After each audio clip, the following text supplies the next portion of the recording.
Good evening, everyone, and welcome to Willis Nesbitt Stadium. This is Game 3 of the Logan High School football season. They will be taking on the visitors of Wayne Pioneers. Logan has, I think, won the toss, and they deferred to the second half, and they're going to let Wayne get the ball to start out. So we're getting set for high school football.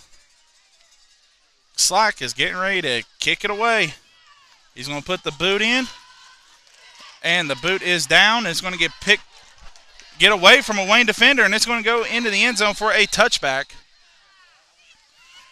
So Wayne will have the ball around the 20-yard line. And that'll bring up first down Pioneers with quarterback underneath the center. That is number 18, Grady Spradden. Wayne's coming here with black helmets, with white jerseys, with black numbers and red outline. And they're in their black pants. Logan, not in the royal blues today. They're in the navy blues. Spradling takes the hands it off to a fullback. That's going to gain of a few yards, probably gain of 5. It'll bring up 2nd and 5 for the Pioneers. That was number 48, Jackson Dameron, on the carry. Shelton Stone was on the stop. Last week, Logan put the hurting on Sissonville as they defeated the Indians 48-6. Wayne in their I formation, Spradling underneath the center. Underneath the snap, he hands it off. The running back, and he is met by a group of Wildcats. No gain on the play. And now we'll bring up 3rd and 5 for the Pioneers. And again, if you're watching this video, share it. Share the video.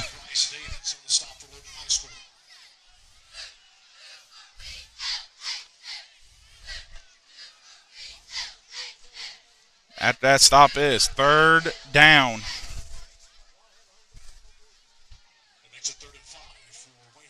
Third and 5 for the Pioneers. They're trying to get the first down, keep the drive moving.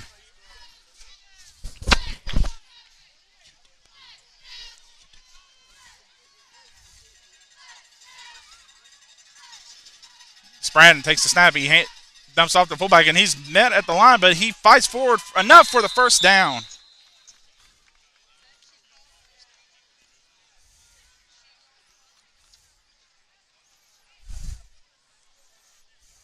Logan's number 52, Landon Moore on the stop.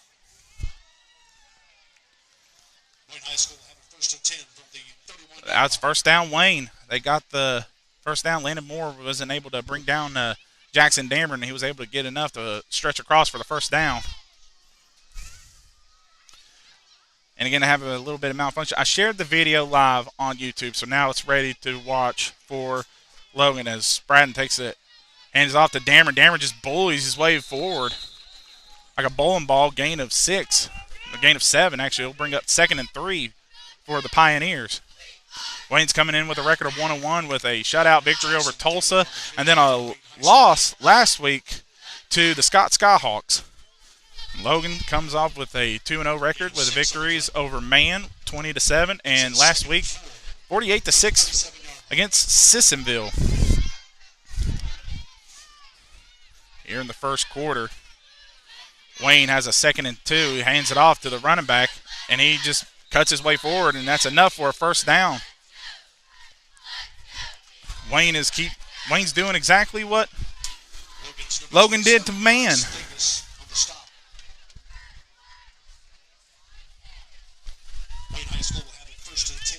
The handoff was the number 7, Rylan Murdoch.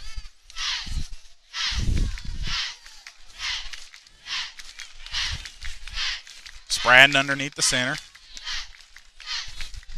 Takes a snap.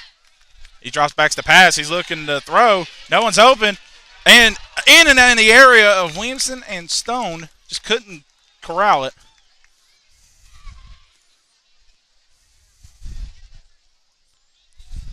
So 8:58 on the clock.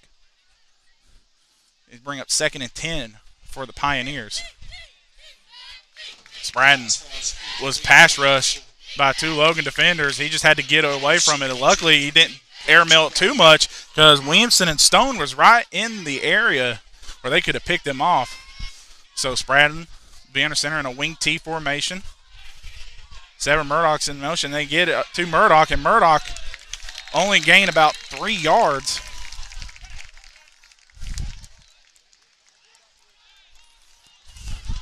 And that's going to bring up 3rd down and 7 for the Pioneers.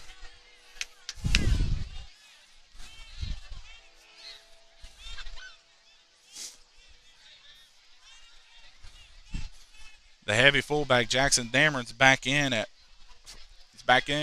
the backfield. And he's going to line up at tailback behind number 22, Wyatt Elliott, and they're going to get a handoff to Dameron, and he's right at the stick. Are they going to mark him short? Jackson Dameron for Wayne High School, brought down by Logan's number 9, Ryan Roberts. And they're going to do an official measurement with 8:12 left. That was 3rd down. Official timeout for measurement. So we're going to see what Wayne does. See if the chains is enough for measurement.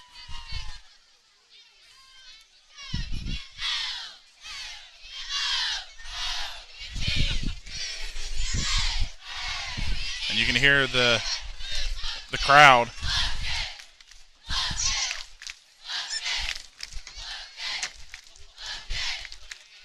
Let's see, did he get enough for the 1st down?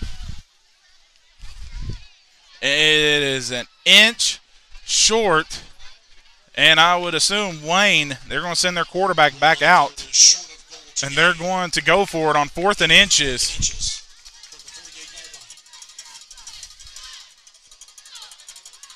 Logan needs a big stand here. You guarantee this is probably a QB sneak. So here we go, 4th and inches. Wing T. And Spradlin keeps it, and he barrels forward. Ladies and gentlemen, if you're driving a black Jeep, for a 1st down. 4N131. Again, license plate number 94N. 1st down, Wayne. Over by the grade school. It needs to be moved. Thank you. We got a good crowd here on hand in Logan for Logan and Wayne. Wayne, after that 4th down conversion, they will set up shop 1st and 10 in Logan territory. Spradlin hands it off to Murdoch, who is in the jet motion, and he is met by Bryce Davis, who tracks him down and tackles him. Wayne's Ryland Murdoch on the carry. Brought down by Logan's number 27, Bryce Davis. Again, I do apologize that the clock is a little bit off. I will get in touch with the clock. I'll try my best to look at the clock more often and see when it needs to stop and stuff. Doing multiple things at a time, but that run from Murdoch will only gain about 1.5, and it'll make it 2nd and a long 8 for the Wayne Pioneers. Spradlin underneath the center. Dameron up in motion, and they give it to the fullback, who gains gained about 6 yards. That is number 32, Braylon Gilliam. And it's going to bring up 3rd and 4. The 3rd and 3 for the Pioneers. 6:40 left in the 1st quarter. Wayne is doing the job. They're running the clock. They're keeping Logan from getting their high-powered offense on the field. And we're going to see what we do here on this 3rd and 3. Spradlin in I formation. They hand it off to Dameron. Dameron got an open hole, and he just carries defenders, and that is well beyond 1st down.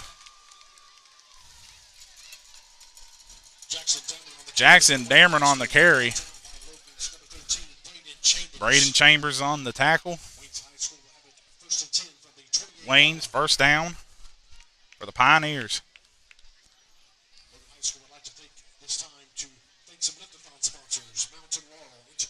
Dameron just a big boy in the backfield. Hard to bring down. He's a bulldozer of a runner. Spradlin underneath the center, hands it off to Dameron again. Dameron just fights forward.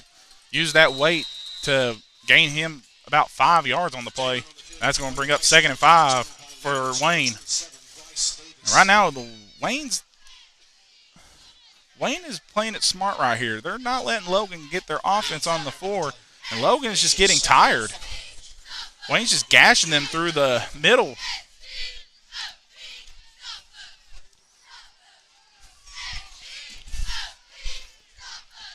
Spratton hands it off to number 17, and it ain't going nowhere. That's Bryce Davis on the stop. Number 17, Colton Mathis, just didn't even gain a yard.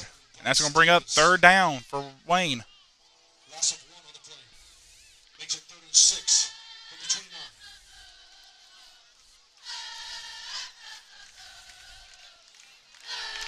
29. It brings up another 3rd down for Wayne. And you have to think they're in territory now where they won't punt it. They'll go for it. Spratton underneath the center.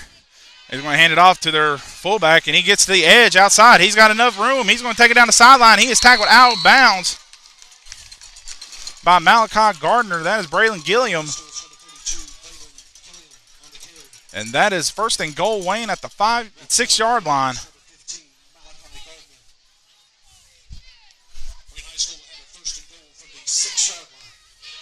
And Wayne just playing the clock game. They are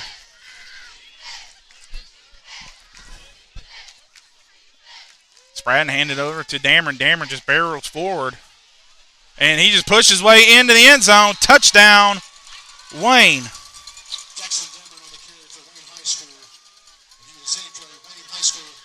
So Wayne drove the whole field on I formation.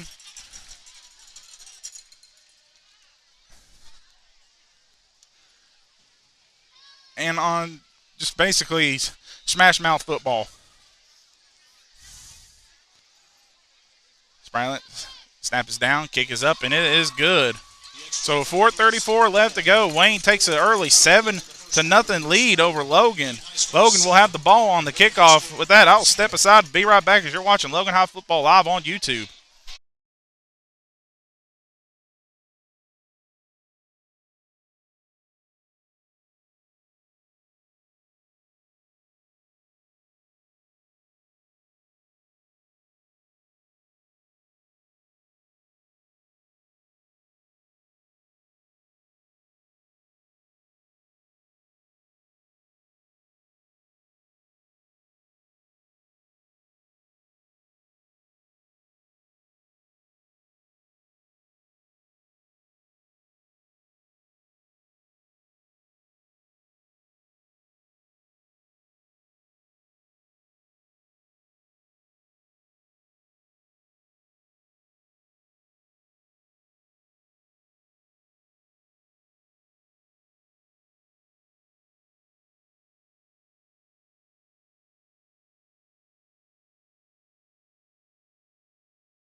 All right, we're back after that long drive from Wayne on their opening kickoff. They took the ball down They took the ball down 80 yards, and they score. They lead 7-0, and they're going to pooch kick up, and it's going to get fair caught by Williamson. Williamson trying to make one move, and he is tackled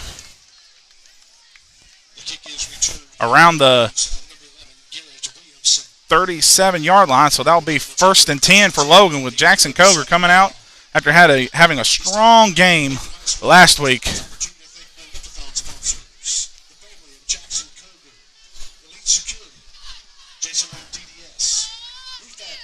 So Logan will come out with 2 wide receivers to each side.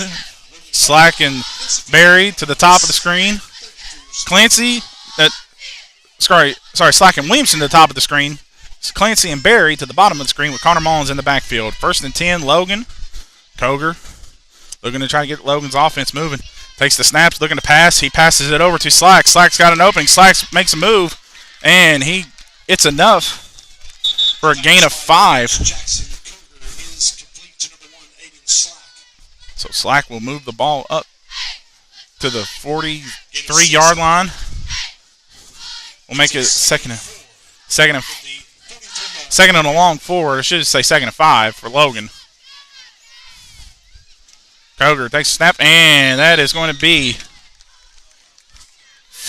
a offsides called against the Pioneers, and that will be enough for a first down, Logan. Offsides against Wayne High School.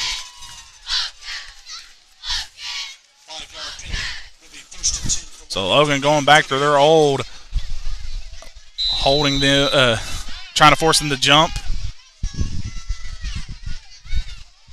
Koger takes the snap. He's looking to throw. Koger, he's going to throw it out there. And they got Clancy, and we got a penalty flag as the defender was holding Clancy. And that's going to be pass interference called against the Pioneers. So tack on 15 more, and that will be first down, Logan. Clancy had one man beat, and Wayne just had to grab his jersey. We're going to see the officials thing. Yep, pass interference. Wayne they knew Logan wants the deep ball. And that'll be 1st and 10 for the Wildcats at the 38-yard line.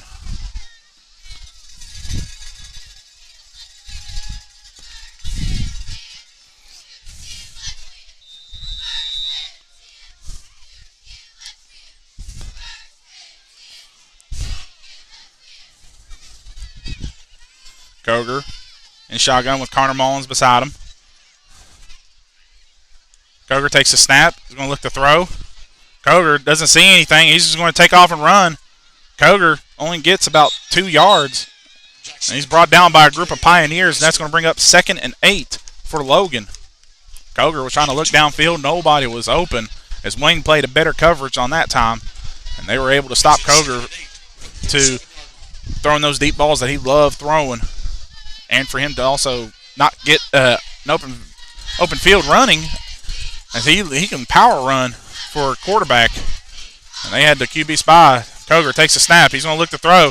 Koger can't find anyone open. Koger, he's just going to take off running. And he gets a few yards. And that is a face mask. And they call it, and now the flag is thrown.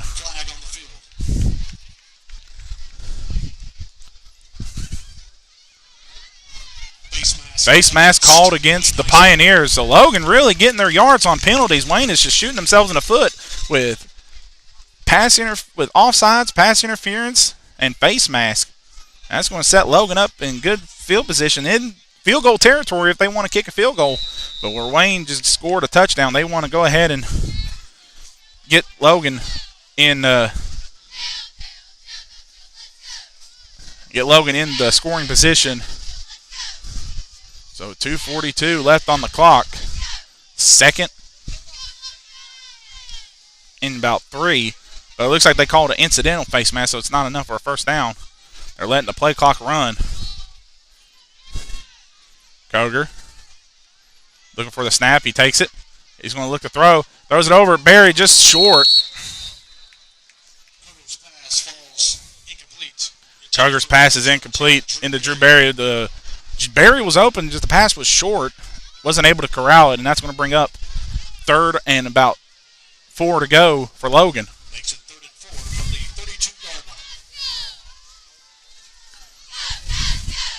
line. Koger looking to try to get Wayne to jump. They don't jump this time.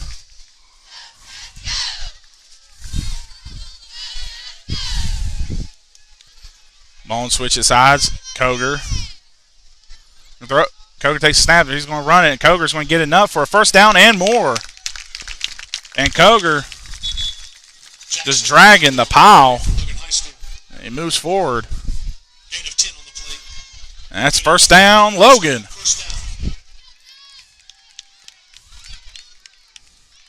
So they move the chains. Logan will set back up 1st and 10. Koger getting the instructions from Gary Mullins, the soon-to-be Hall of Famer head coach for Logan High School. He's got the most wins in school history. Koger takes the snap. He's going to look to throw. Koger has a man open. That is Slack. Slack goes up, and he makes the grab. Touchdown, Logan! Koger to Aiden Slack. And Logan answers back with 1:52 remaining in the first quarter.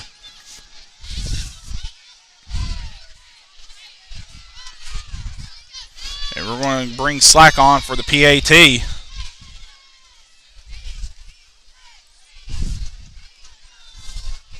Let's see if Slack's perfect on PAT attempts. During warm-ups, he made a 50-yarder. Snaps down, snaps up, and he missed it. No, he got it. He got it. Looked like they blocked it. Couldn't tell. You can't tell from up here. But with 1:52 left to go in the first quarter, Logan and Wayne are tied at 7. And we're going to step aside, be right back after this short break as you're watching Logan High Football live on YouTube.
All right, we're set for Logan kicking it away to Wayne. And Slack boots it deep. And it's just going to roll into the end zone for a touchback. So Wayne will have it out on the 20-yard line. And see if Logan can get a stop this time, as Wayne just drove it down Logan's throat on their opening drive. This time we would like to let you know that the Logan Middle School Timberwolves went on the road this past weekend. Yeah, we want to get a shout out to the Logan Middle School Timberwolves.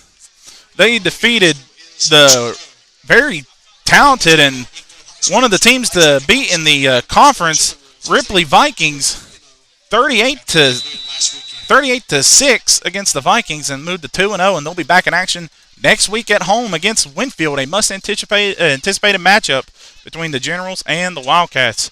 So Wayne will have the ball at their own 20-yard line, 1st and 10. Spradden underneath the center, takes the handoff. He's going to look to throw. No one's open, but Garrett Williamson was there to actually bring him down. Someone was open. He caught it. That was number 15, Zane Atkins, the junior. Williamson met him right at the line, and it was a gain of 2. And that's going to bring up 2nd and 8 for for Wayne. Gain of 2 on the play. Makes it 2nd and 8 from the 22-yard line.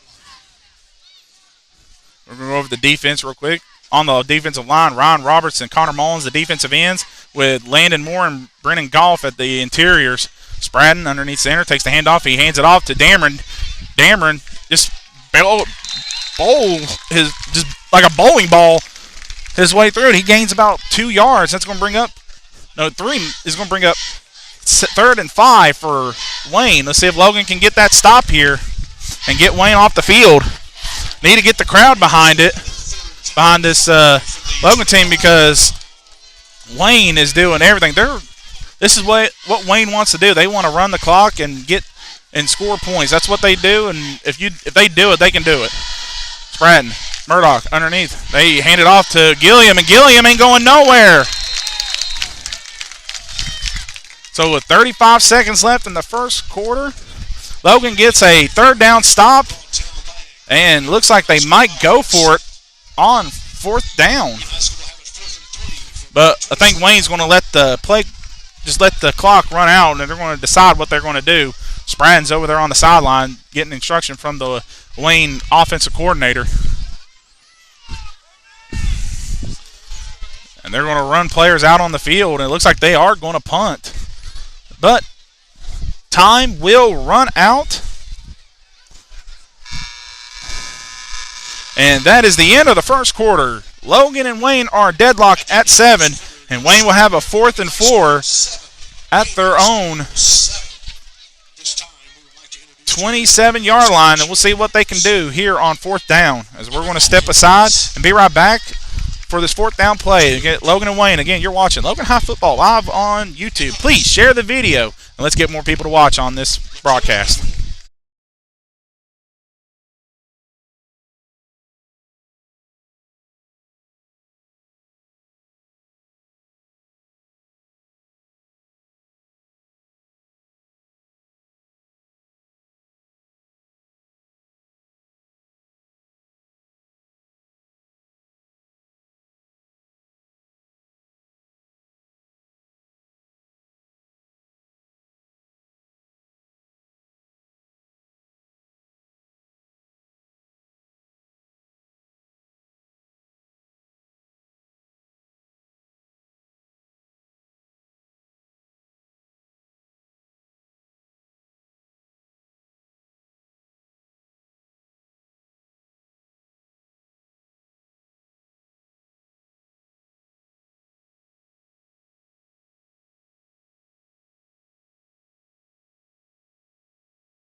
All right, we're back for this 4th down play, and Wayne decided they're going to go for it on 4th down.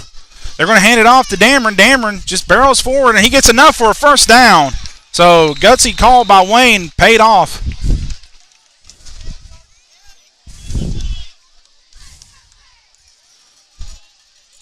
So, it looked like Wayne was going to punt the ball, and they decided not to. So, Wayne will have it 1st and 10 at the 37-yard line. Gutsy call by the Pioneers, and it paid off. Dameron, just the bulldozer. He gets most of the carries, but when he's in, he's a truckload to bring down. Logan's got their handful with him. Wayne hands off, and he is met in the backfield by Shelton Stone. Absolutely came and said, hello, how you doing, and goodbye.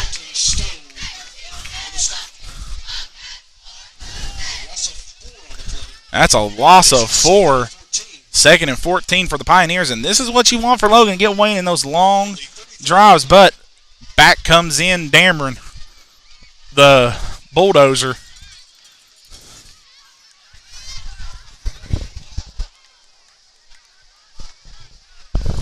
Scoring update, Nitro leads Herbert Hoover 7-0.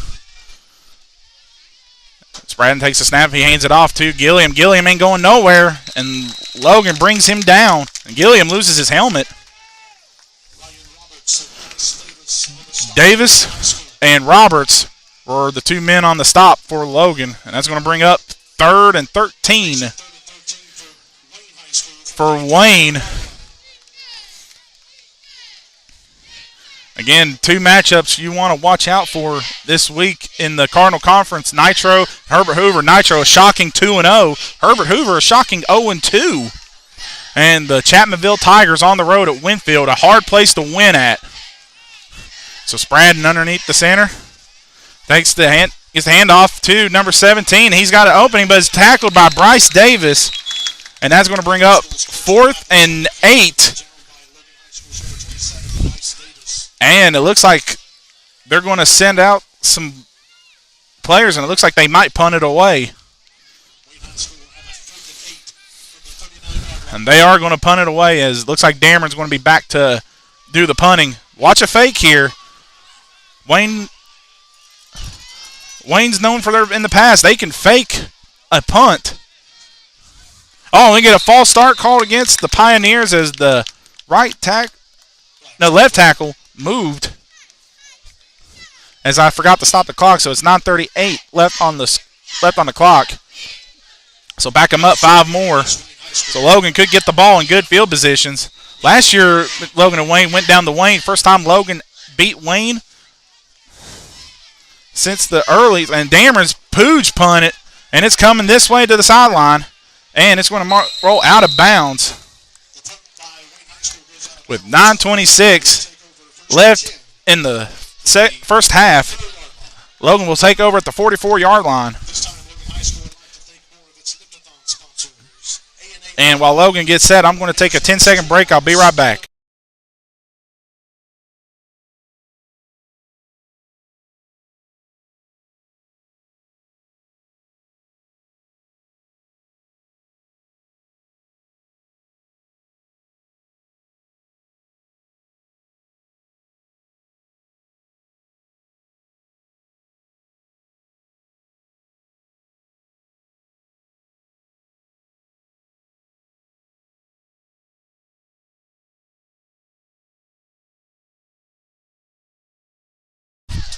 All right, we're back.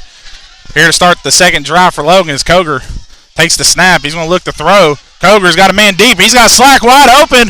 Slack catches it. He bobbles it. He holds on to it. Slack's going to take it to the end zone. Touchdown, Logan!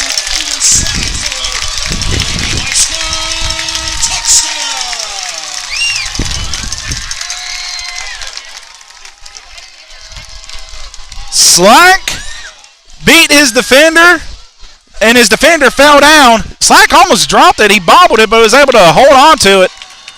And Logan takes advantage. One play, one throw, one catch, one score. Logan leads it 13-7 over the Pioneers, and we're going to have Chase Berry on the hold and Slack on the kick.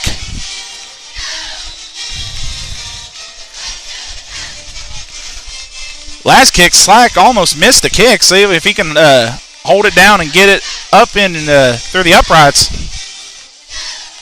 Berry holds it down. Slack puts it up, and it is through. So with 9:16 left in the second quarter, Logan takes a 14-7 lead over the Pioneers as Koger's thrown for 2 touchdowns and Slack has caught 2 touchdowns. So with that, we're going to step aside as you're watching Logan High Football live on YouTube. We'll be right back.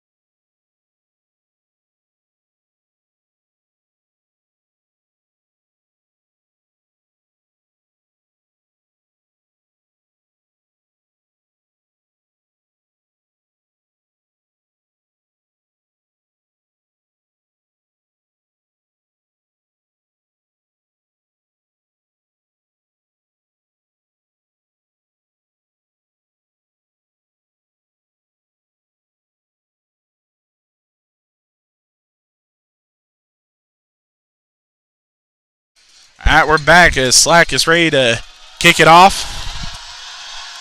And he boots it away.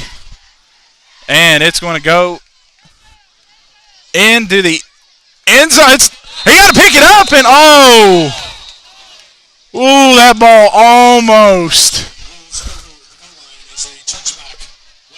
That ball almost didn't go in the end zone, and Logan defenders were around Murdoch. He was going to get stopped at the 1-yard line.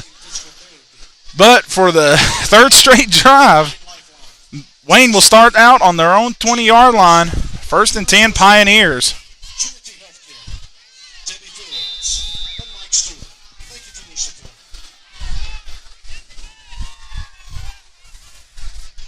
Spradden underneath the center. Takes it, hands it off to Dameron. Dameron moves his way forward, and he is met by a group of Wildcats for a gain of 2.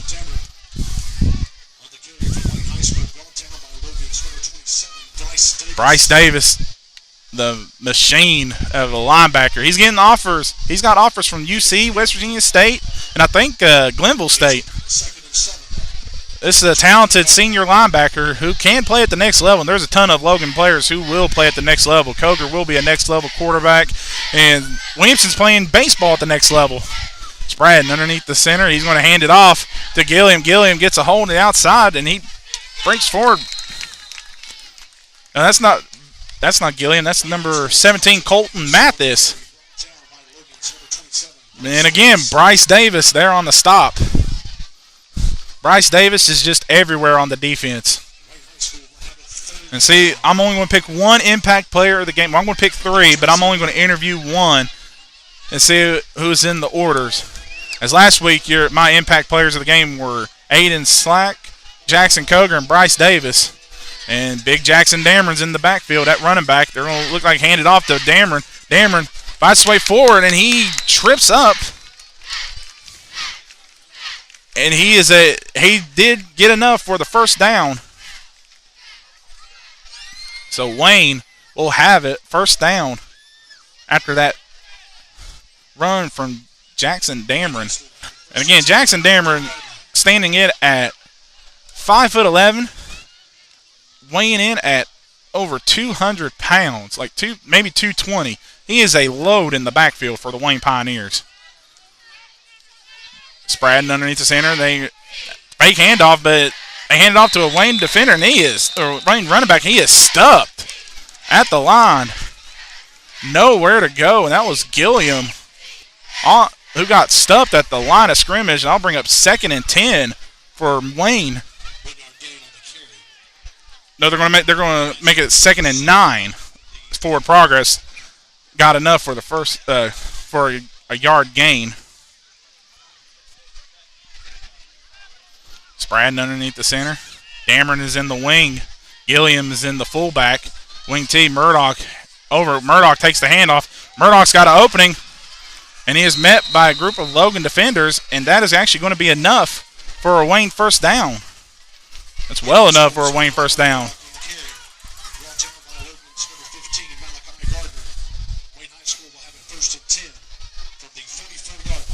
And Wayne is just doing everything they can to move the ball and move the sticks and move the clock. They would love to go in this halftime with a tie ball game. And we're going to get a whistle. And they're going to, referee is counting.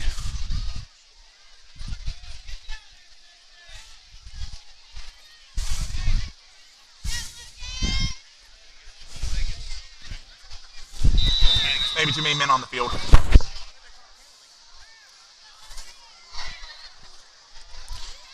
Fans were asking me what was the thing. It was too many men on the field. Dameron hands it off to Murdoch. Murdoch's met by some Logan defenders. And you had some extra cricket right there from Shelton Stone. Pancaked the offensive lineman, number 58. But Brennan Goff was the first man to meet Murdoch at the line. And that was going to bring up 2nd and 9 for the Pioneers. With 5:56 left to go in the second quarter, Logan leads it 14-7. Spradden takes it. Dameron hands off, but Gilliam takes it, and he is met by the 2 Logan defenders, and guess who was on the tackle? Bryce Davis. You're going to hear his name called almost all night. The dude is everywhere. His specialty as a linebacker, he is a very hard-nosed run stopper.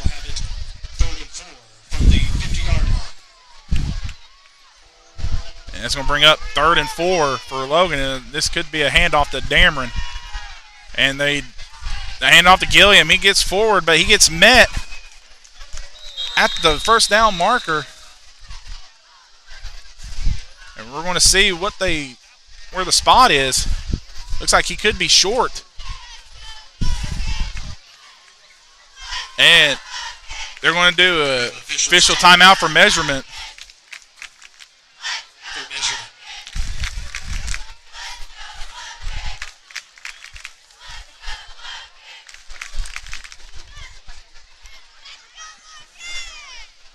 So now they're going to bring the chain crew out.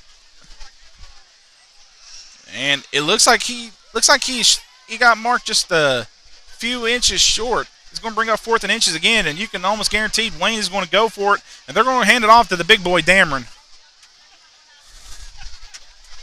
And he is, where are they marking it? Where are they? They're pulling it tight to see where it is. And it is literally inches, just like a length of a fingernail short. So it's going to bring up fourth and an eyelash for Wayne, and they're going to go move fast. And you guarantee they're going to hand it off a QB sneak. So they're going to they have to set the chains before they can start it. Wayne was ready to go. They already knew their play call. They're going for it on fourth down. Wayne, you can see a QB sneaker right here, and he does. And did he get there? And ball's out. The ball is out. And it looks like it's Logan's ball. What are they going to call him?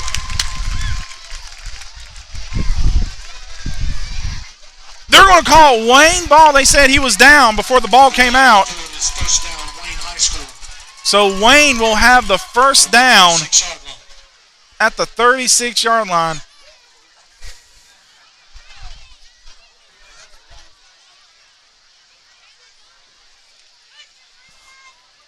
Close call there, but Logan defense is still out there. Wayne in that wing T formation. They're going to hand it. No, they're going to pass. They got a man wide open and overthrown his defender. Spread and overthrew number 15, Zane Atkins. Makes it 2nd and 10 from the 46-yard line. Lucky no one was there. If Spradden would have put that ball in the money, Wayne's taking that almost to the goal line.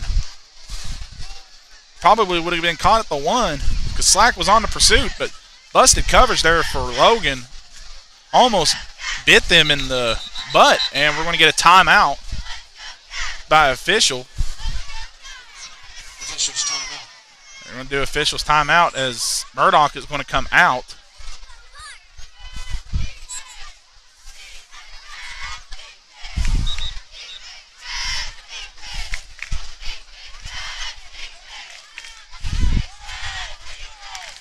And they're going to raise the clock. It was at 4:41.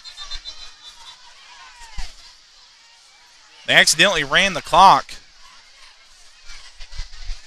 The clock says 4:30 on the actual scoreboard, but I know on an incomplete pass you don't start the clock in all levels.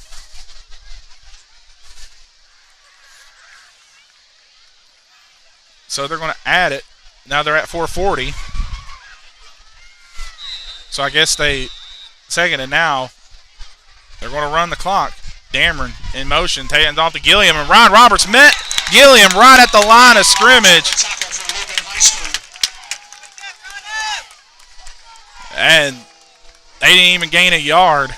They barely gained an inch. 3rd and a long 9. 3rd and a short 10, really, actually, for Wayne. Oh, okay, I'll say 3rd and 9. It's 3rd and 9 for the Wayne Pioneers, and you can bet that they're probably going to hand it off up the middle to get a few yards and then go for it on 4th down again.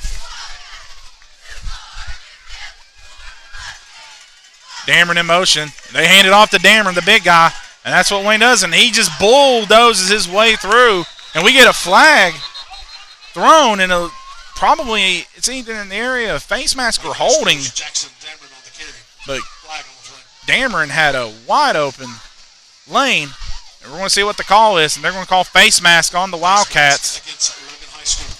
So tack on 10 more. Let's just tack on a few more, and actually that'll be first down Logan, first down Wayne.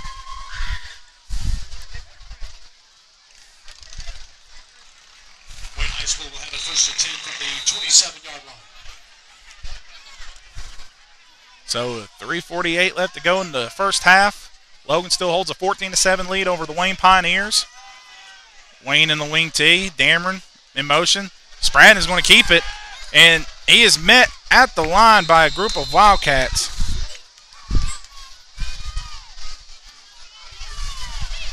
Spradden on the carry for Wayne High School, brought down by Logan's number 27, Bryce Davis, and number 9, Ryan Roberts, was there on the stop. Ball's at the 26-yard line. 2nd and 8 for Wayne.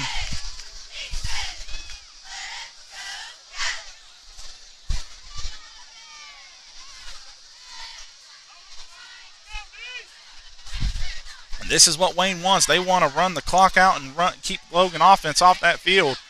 And they hand it off to Murdoch. Murdoch gets to the outside, and he is going to get tackled out of bounds by Slack and pushed out by Chambers.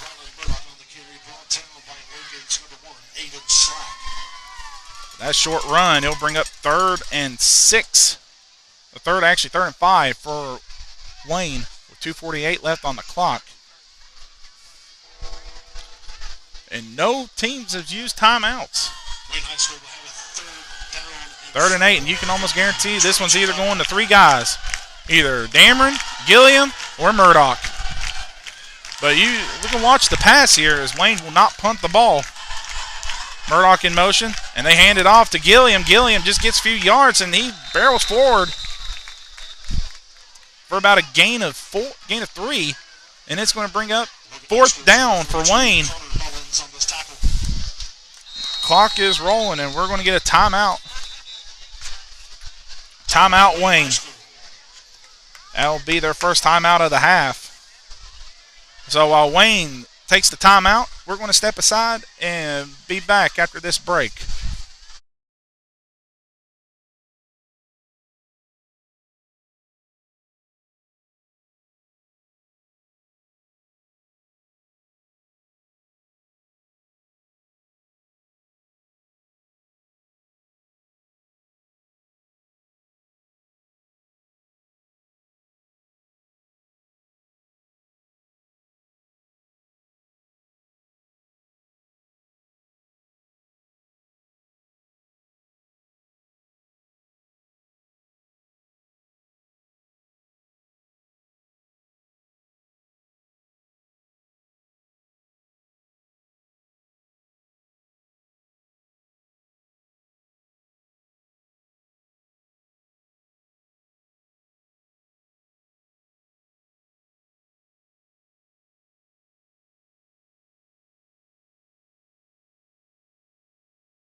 All right, we're back on this 4th and 3 for the Wayne Pioneers.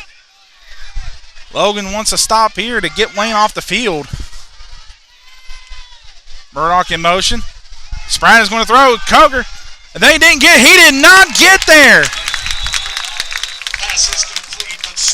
He is stopped a yard short by Aiden Slack and Big Fluff Cam Allred. With 2:24, Logan will take over on the turnover on downs. First down, Logan.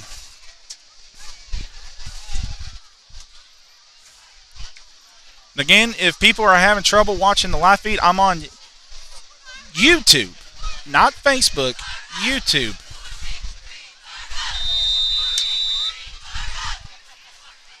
Sorry, I had to move the camera up a little bit. I had to wipe dust off of my camera.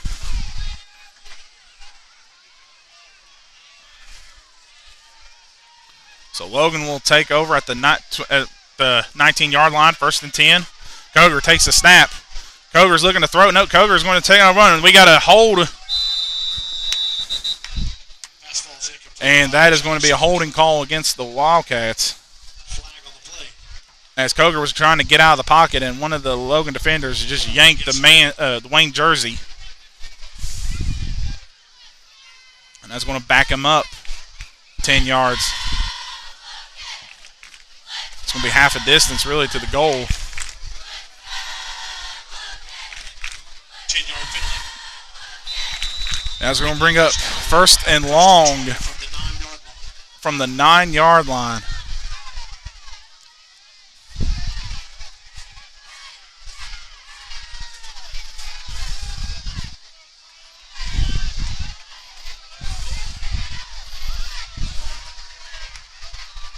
Coger takes the snaps, going to look to throw. Coger's is going to throw, and it's going to be way out of the area and almost hit a Wayne bystander on the sideline.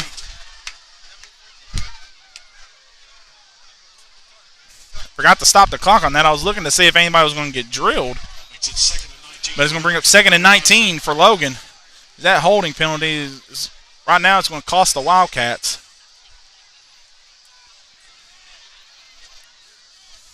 Coger. Try to get Wayne to jump. Wayne held their water. Koger takes the snap. He's going to throw it out there. He's got Clancy open. Clancy with the move. Clancy with the moves. Clancy gets a few yards. And that's going to bring up 3rd and 13 for the Wildcats. With 1:59 left to go in the first quarter. Koger. And we get a false start called against the Wildcats as Fluff Allred just couldn't hold his water, and he moved, back him up 5 yards. 5-yard penalty.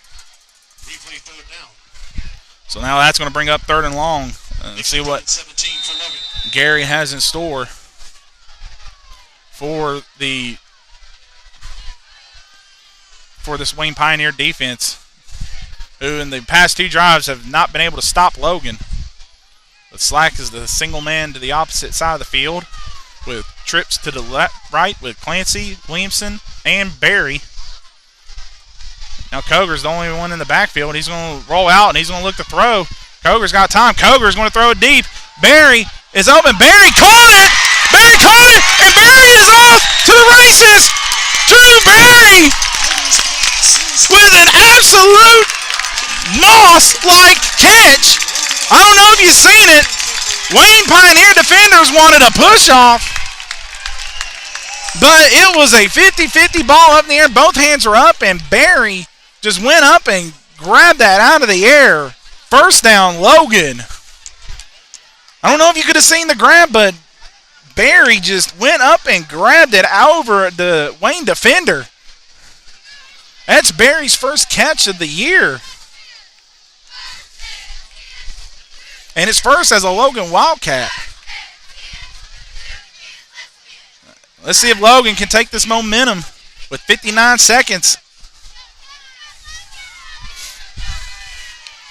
Koger looking to the snap. He gets the snap. Koger's looking to throw. He's going to throw over, and you got Slack open, and Slack makes the grab. Aiden Slack catches it around the 11-yard line, and we're going to get a timeout, Logan. First and 10 from the 11-yard line, so timeout, Logan, with 46 seconds left. And we're going to step aside and be right back.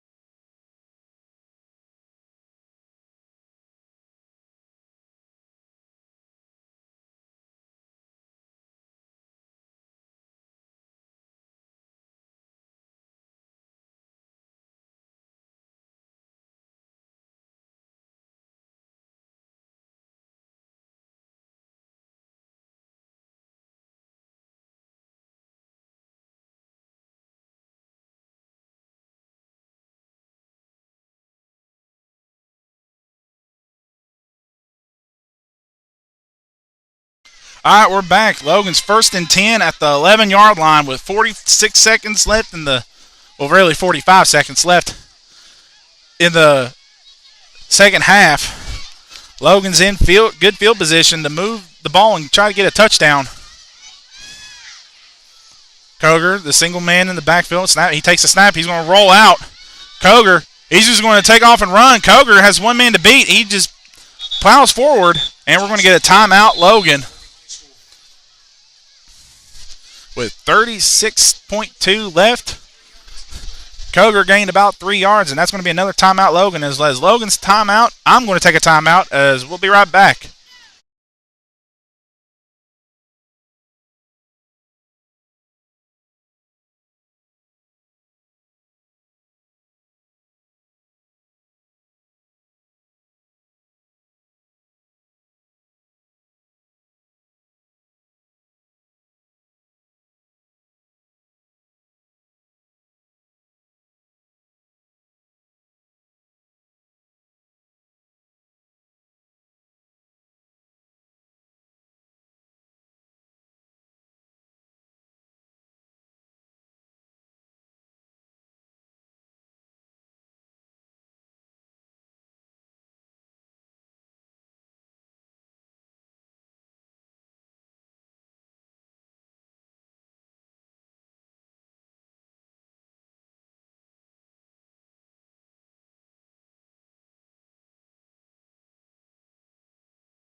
we're back here, and we're going to get a whistle, and we're going to get a timeout, Wayne.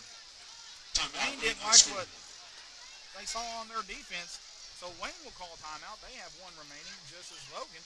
So with that, I'm going to step aside again, and we're going to be right back after this break.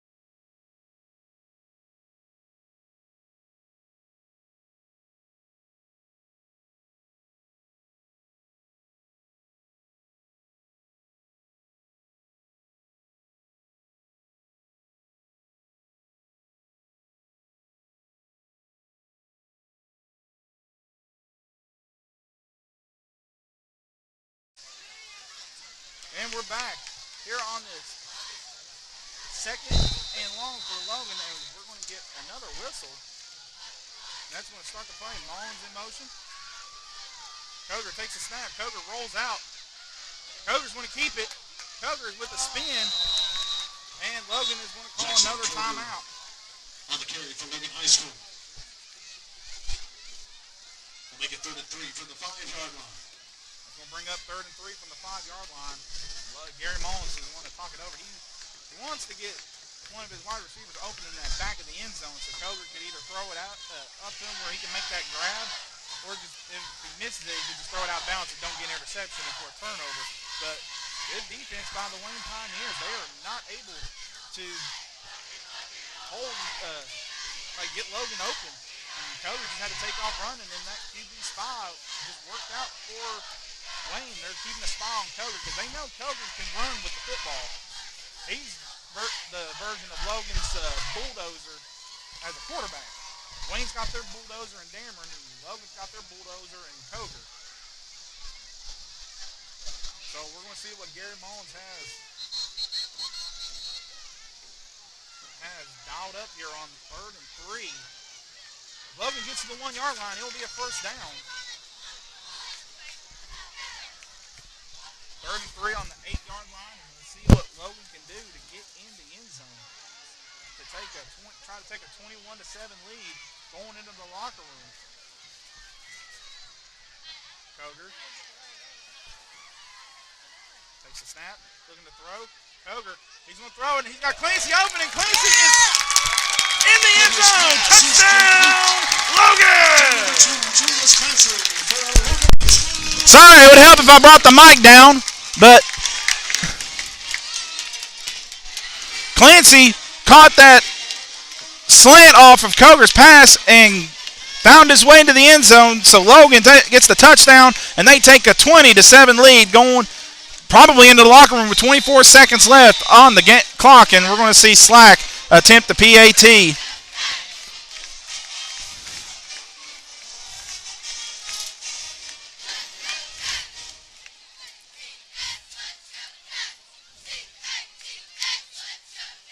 Barry with a hold. Slack kicks his up, and it is good. With 24 seconds left in the first half, Logan leads it 21-7 over the Wayne Pioneers, and Wayne just got to find out as we got. And I'm going to step aside, and I'll be right back after this short break, and we'll give you score updates around the state, especially in the Cardinal Conference. So stay tuned.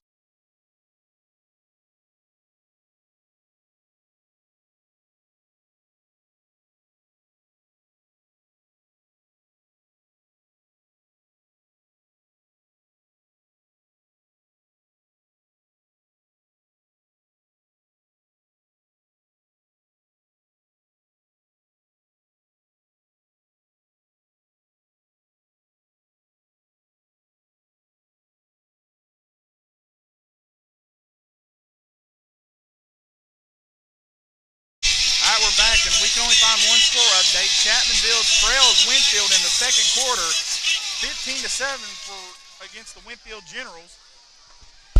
Sorry, it'd help if my mic's down. Chapmanville trails Winfield 15-7 into the second quarter as we're set for the kick away from Slack. And they're going to boost it as nobody's on it. It's run by Wayne defender. And they're going to try not to get it back, and then breaks one tackle. Just Pooch kicks it. As I forgot to start the clock, as we got a score update from Nitro and Hoover's. Hoover leads at 14-7 over the Nitro Wildcats. And we're trying to find the Scott and Sissonville score down in Madison. And we got the end of the first. Actually, we got a scoring update. Scott leads Sissonville 14-0 at the end of the first quarter. So Wayne will take over at the 32-yard line. And with 16 seconds left, Wayne's just going to try to run out the clock as they keep. Spradlin keeps it, gained a few yards. And Wayne's not going to stop the clock, and they're going to let this clock go all the way down. And that will end the first half of play. Logan leads it 21-7 over the Wayne Pioneers after a good air raid attack from Coger, who has 3 touchdown passes in the first half. 2 to Slack, 1 to Julius Clancy. So with that, first half, Logan leads at 21-7. We're going to step aside for a quick break. We'll be right back as we're going to get the halftime clock going. So with halftime now on us, Logan leads at 21-7. We're going to step aside and be right back as you're watching Logan High Football live on YouTube. Please share the video and subscribe to my channel. Thank you.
All right, guys, we're at the half. Logan leads at 21-7 over the Wayne Pioneers. With me is Matt Carter. Matt Carter's going to go do a breakdown for both teams at the half. So take it away, Matt.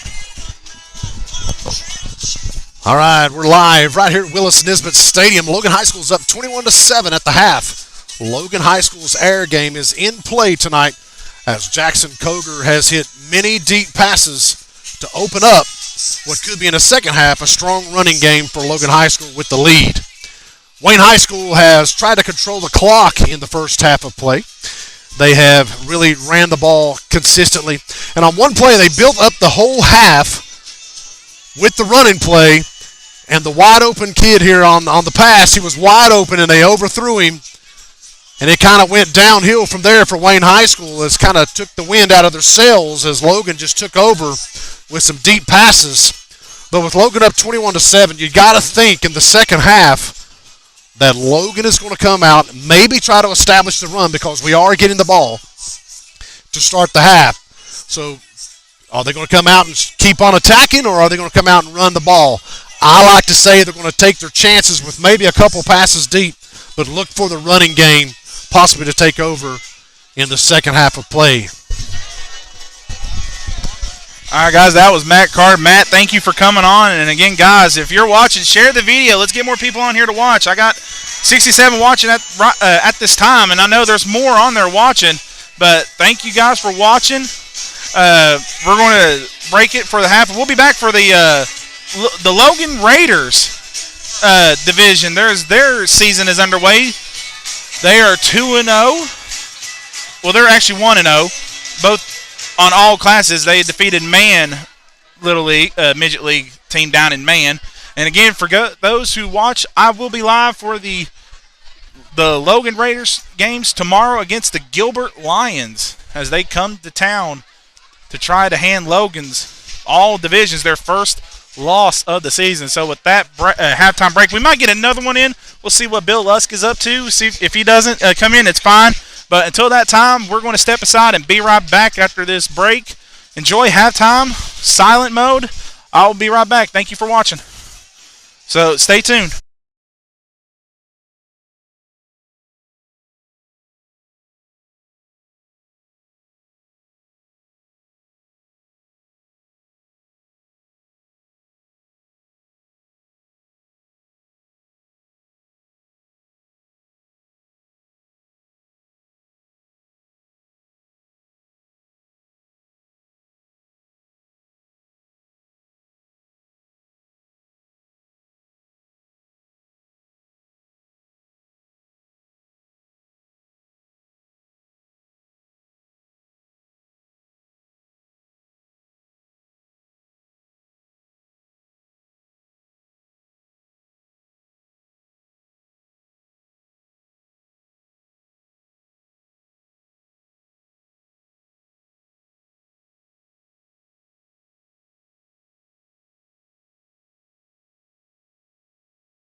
All right, guys, I'm back. Logan leads at 21-7 over the Wayne Pioneers. Here for more breakdown. Here is Bill Lusk. Bill, take it away. We'll start it off with the Wayne Pioneers opening drive. Over 9 minutes, driving down the field, 16 plays, 80 yards to get on the scoreboard. 7-0, Wayne led, and then Logan went on an impressive drive of their own. They were helped out by a couple of Wayne Pioneer penalties, and eventually Coger found slack for his first of 3 touchdowns,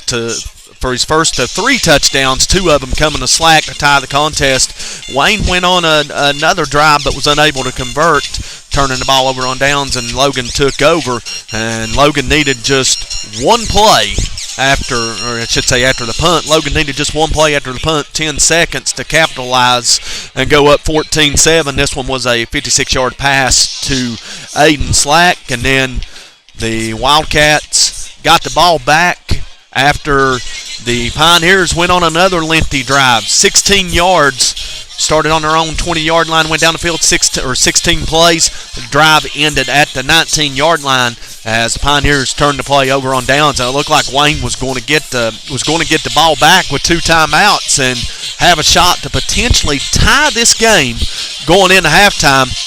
But on a 3rd and 19, Coger was able to find Drew Berry for a 63-yard pass that kept the drive alive, and Logan eventually cashed it in when Coger found Julius Clancy for a 6-yard touchdown pass on a quick slant. Aiden Slack added the extra point, 21-7 at halftime. And the most impressive stat to me, not that Coger has 3 touchdown passes and over 100 yards passing, but the Wildcats have only possessed the ball for 4 minutes and 52 seconds in the first half. That's right. I said 4 minutes, 52 seconds, and 21 points on the scoreboard.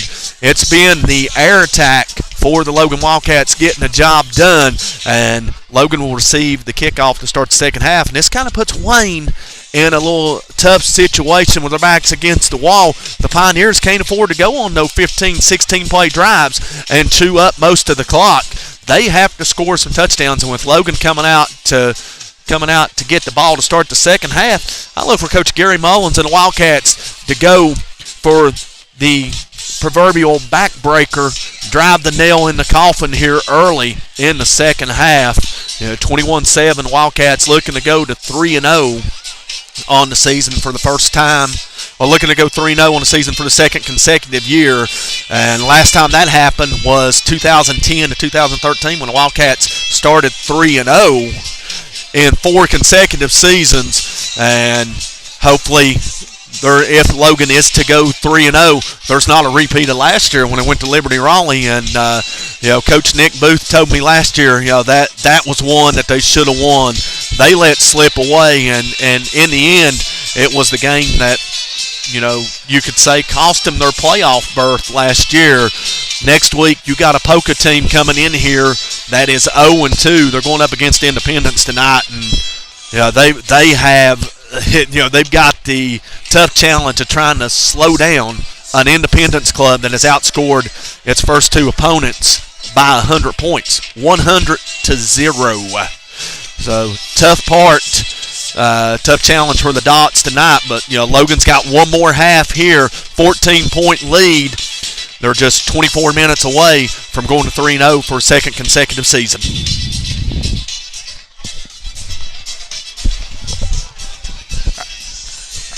You heard Bill Lusk with his breakdown of this game. Is yes, the big key stack Wayne had to have the ball for more, like almost 15 plus minutes, and Logan has only had the ball for 4 minutes and 38 seconds, and they lead 21-7. That just tells you the air game. Old Gary Mullins' old calling card, the air raid attack, is on its point tonight.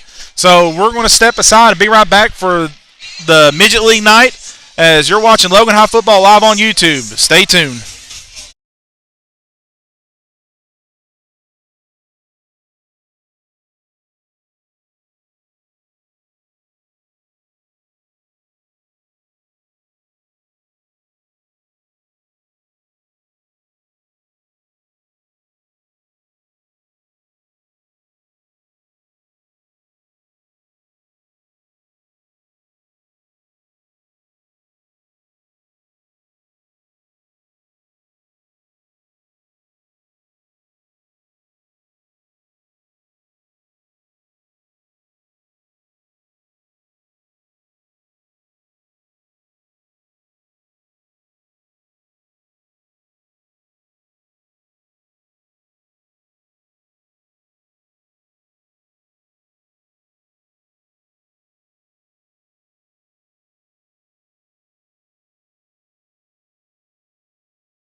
All right, we're back, and we're going to go over the rosters for the Holden.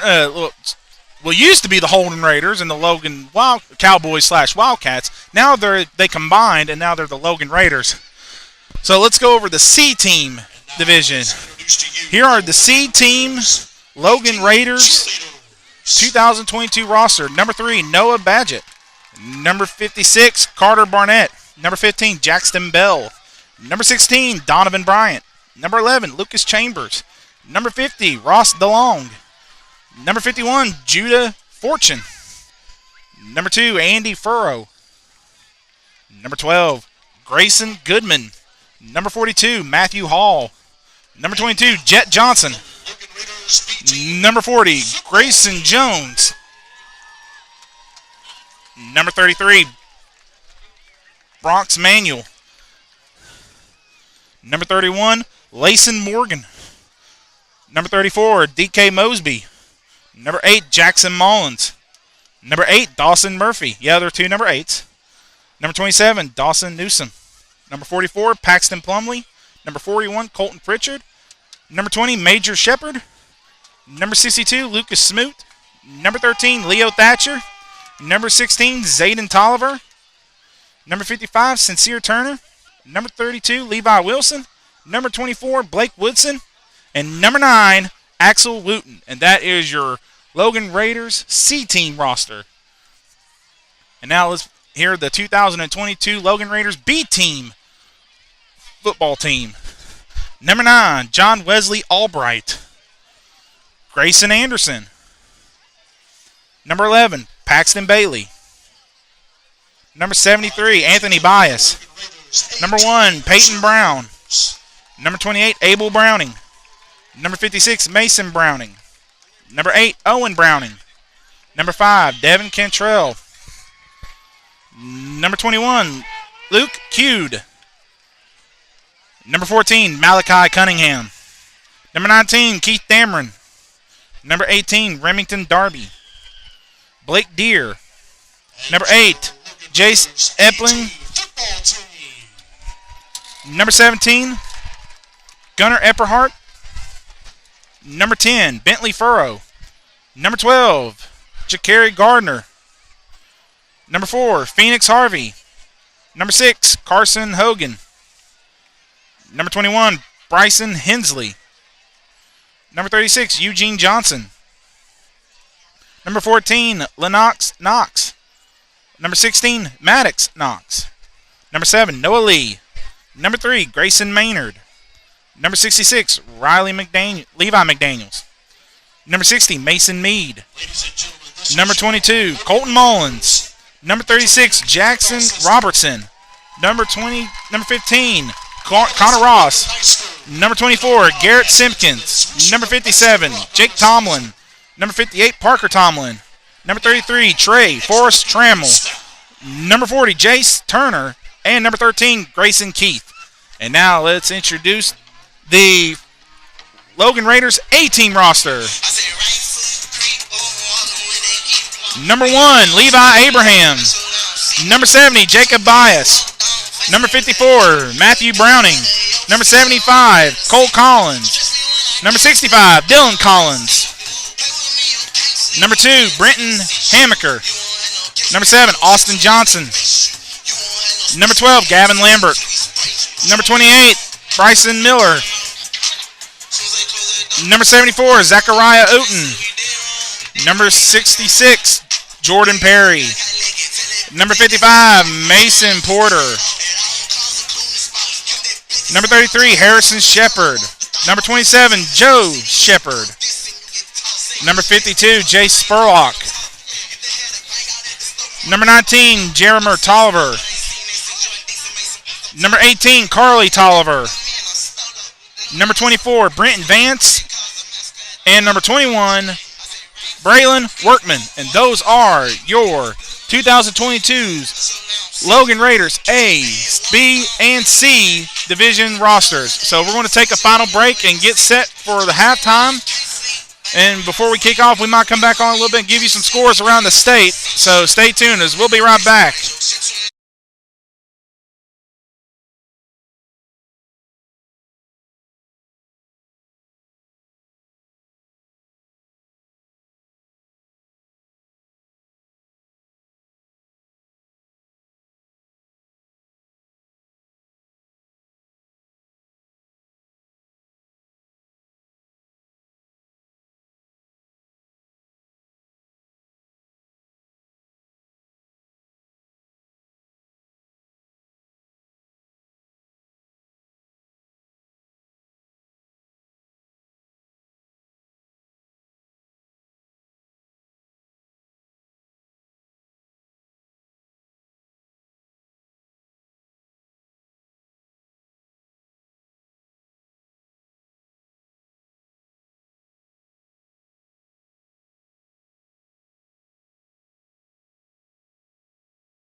All right, we're back as we're set for a kickoff of the second half. Logan will receive it as they kicked it off in the first half, and Wayne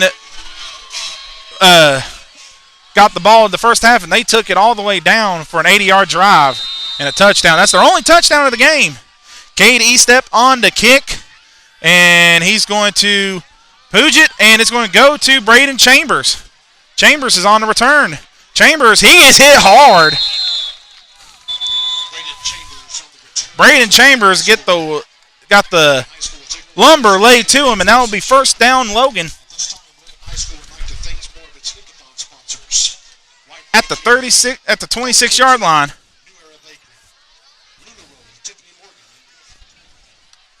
So Logan, this is what Bill Lusk said and what Matt Carter said. This could be the backbone of Wayne as Logan has the ball. If Wayne can get a stop here, they can't go on these long drives and chew clock out. Logan's going to have to do something to put the nail in the coffin, try to go up 3 scores on Wayne. Mullins is in the backfield next to Koger. Koger looking for the snap. He takes the snap. He's going to roll out, throw. Koger doesn't see a man. Koger's going to take off running. Koger trying to make a move, and he doesn't get a yard. He actually loses a yard, and it's going to bring up 2nd and 11 for Logan as Koger. He's not the type of quarterback that can run out and out of the pocket and get away from defenders. He's the type of running quarterback that loves to lower the shoulder and get the first down. But we saw a lot of that in Wayne and how much it took some toll on Wayne. And we got a ball. Someone got so mad they decided to throw a ball or T-shirt on the sideline. That might be the last time we see those back on the being given out to the fans. So 2nd and 11. Or actually 2nd and 12 for Logan. Koger throws it. Slack catches it on a screen. And Wayne just ragdolls him out of bounds. And Aiden Slack just gain a 2, and it's going to make it 3rd and 10 for Logan. They get back to the original line of scrimmage.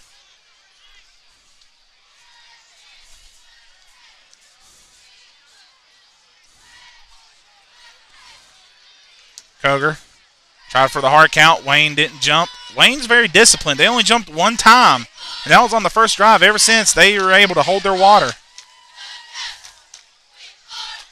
So here, 3rd and 11 for Logan.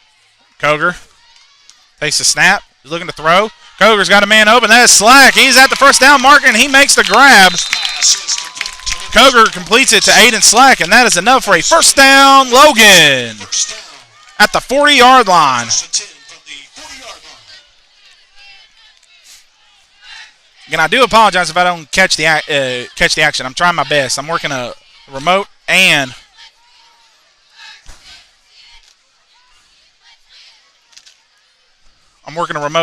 the camera. And I forgot to stop the clock after that first down play. So with 10:43 left on the clock, Logan still up 21-7. Koger takes a snap. Koger's going to keep it. He's going to get a few yards. He's going to gain about 4. And Koger gets 4 yards. And it's going to bring up 2nd and 6 for the Wildcats at the 44-yard line. So Logan could be playing the chewing the clock game. They got a 2-score lead, and they don't want Koger, or they don't want Wayne to get that heavy power, like power I wing T offense that loves to chew the clock back on the field. With Logan having a 2-score lead, maybe a 3-score lead could put it out of the reach of Logan. So Mullins goes down into the H-back. Koger rolls out. Koger has no one open. Koger's going to keep it. Koger barrels forward. Overran him for a little bit, but he's at the close to the first down marker. And that's going to bring up 3rd and 1 for Logan.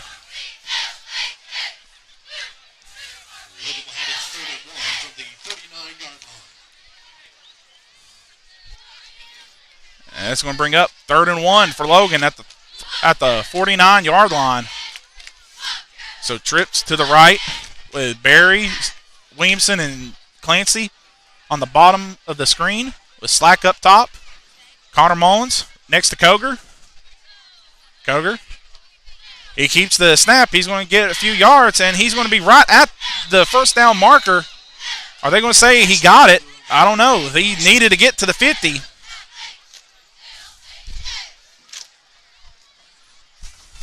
With 9 minutes left, and it's going to bring up 4th down, and we're going to see what Logan does here. 4th and inches. Wayne's gone for it majority of their time. And we're going to see what Logan does here. It's Koger. And they got him to jump. Hard count. Wayne couldn't hold their water. And tack on 5 more yards as Logan will have a 1st down and 10 at Wayne's 46-yard line. They're in Wayne territory now, and Logan's just driving the ball. And again, like you saw from the man game, Logan was wearing the royal blues. Well, they decided to bring back the navy blues. As honestly, these navy blue jerseys are so much better to see than the royal blues. I'm just being honest opinion. Koger looking to throw. Koger throws a quick pitch out to Slack. Slack gets up the field. And I forgot to stop the clock. The clock is stopped at 8:29 on the actual scoreboard.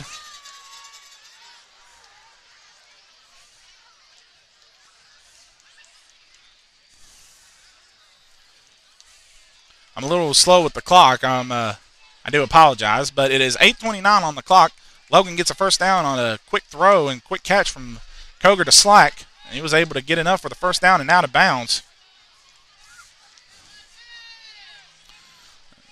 Gary Mullins is doing what he does. He's got the offense in high motor. Koger takes a high snap. Koger is looking to throw. Koger, he's just going to throw it out of bounds. No one was in the area. Well, Slack was in the area, but Slack's not 7'3" and can't go up and grab that. So that's going to bring up 2nd and 10 on that incomplete pass from Koger. And now Mullins is in the H-back position, playing like a H-back tight end. Koger, single man back. Koger takes the snap. He's going to roll out. Koger's going to look to throw. Koger throws it, and he's got Garrett Williamson open. Williamson makes a move. Williamson still inbounds, and he just steps out. He tippy-toed down that sideline, just couldn't stay in bounds, and that's going to bring up 1st and 10, Logan at the 15-yard line. So this offense, high-powered offense of Logan has just really proved why they're one of the best offenses in the entire Cardinal Conference.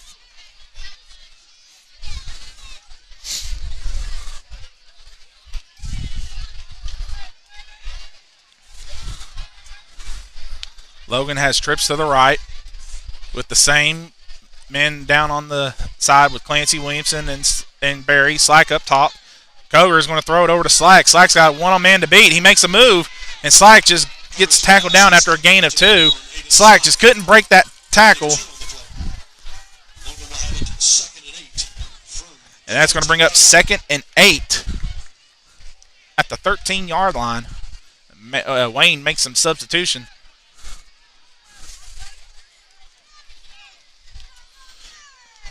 Logan's got a 3, and Wayne jumped, but Logan fluffed jump, but it looks like he got drawn off by a defender.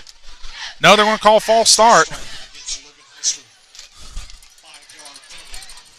And that's going to be a 5-yard penalty, bring up 2nd and 13 for the Wildcats as 75, Big Fluff Allred, thought he was drawn off sides. And he thought he was drawing off sides, but he didn't. He was able to. Wayne defender, I guess, said no. You didn't get drawn off sides. As I again forget to start the clock.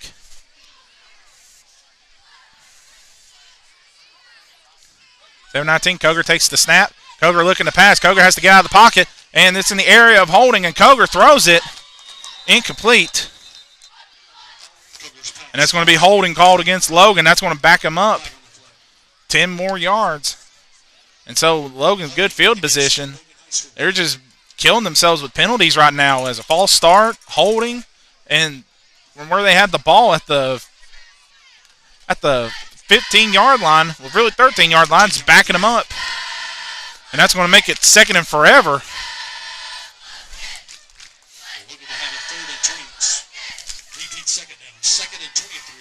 Second and 23 for Logan. We're going to see what Wayne does here on defense. Do you play one back? But Logan's got double. Got duo left. As Coger's looking to throw. Coger takes his back. Coger throws it up. And it just tipped out of the hands of Slack. Coger had to get rid of it. He had Wayne defenders all around him as he threw that ball. And that's going to bring up third and 23 at the 28-yard line for Logan. So if they don't get it here, maybe Gary's going to try to take a shot to the end zone, or he might take a medium shot, see what he can get, and maybe go for a fourth and manageable. But if they don't get it here, you might see Slack come on for a field goal attempt. And Wayne's side of the crowd, fans are trying to get loud. Coger takes the snap, looking to throw. Coger takes a quick slant. He's got Slack, and Slack bobbled it. But he was able to catch it and complete it. So that's going to bring up fourth and 13. And Gary Mullins is going for it as he's trying to run the clock out in the third quarter. We want to see if he can get Wayne to jump. Coger,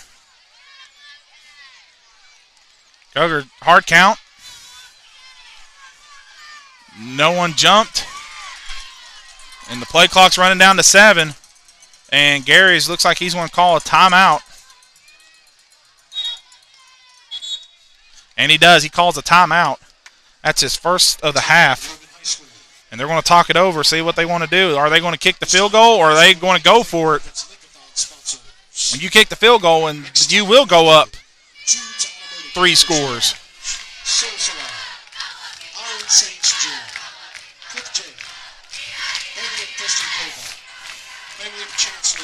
Logan, they got a decision to make and see if they can make it. We're going to take a timeout, and we'll be right back after this break.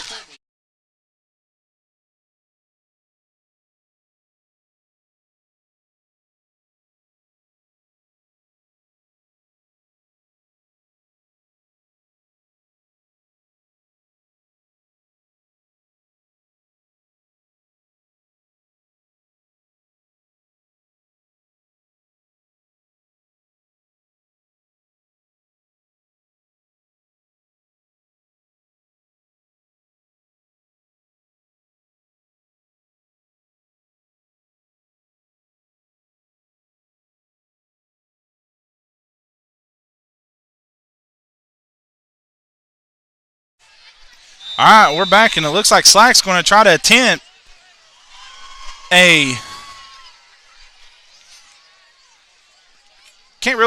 having trouble counting, but he's going to attempt a long field goal.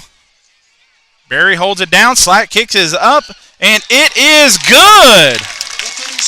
The 36-yard field goal for Aiden Slack, and Logan tacks onto their score. They make it 24-7. They're up 3 scores on Wayne, and they actually did a huge dent in this Wayne offense that loves to hold the ball and run. But like Bill Luss says, are they going to be able to hold it now that they've drained almost half of the quarter? Actually, they did. They drained over half of the quarter. And Logan will have the ball. Logan will kick off now. They lead it 24-7 over Wayne. And we're going to take a 10-second break. We'll be right back as Logan will kick the ball off to Wayne with 5:54 left in the third quarter.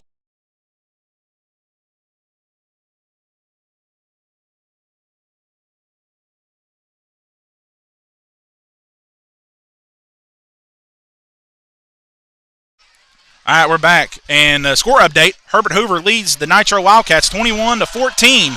Down in, I think, Hoover as Slack kicks it off to Murdoch. Murdoch's going to let it go into the end zone for a touchback. So Wayne will have the ball at the 20-yard line again. And see what they can do on this drive to try to cut into the Logan lead. Slack has been outstanding tonight. He's right now, Bryce Davis, and Jackson Koger are in the line again for Player of the Week, for Impact Players of the Game. I would try to get all three of them, but I know football game, you're tired, you don't want to deal with it. So we're going to see how many I can get. But I will post the Players of the Games on my thing, as Slack, Koger, and Davis had it last time, as Braden looks he's going to look to throw. He's got a man open, but it looks like it's going to be in and out of the hands. That was an intended target, Rylan Murdoch. Incomplete. Wayne receiver had to step on Slack. And luckily Slack didn't jump for it, because it looked like he could have. If he'd have jumped, it might have been in the area of pass interference. But again, he played the ball, and it's a 50-50 game when you go up there. You actually have to play the ball. Your head's got to be towards the ball. And a little bit of an underthrown, and Slack would have probably picked it off. Spraden hands it off to the big bruiser, Jackson Dameron. And he is met by Ryan Roberts and Connor Mullins. And Slack was in there on that tackle too. And that's going to bring up 3rd and 10. No, actually make it 3rd and 8. 3rd and 7 for Logan.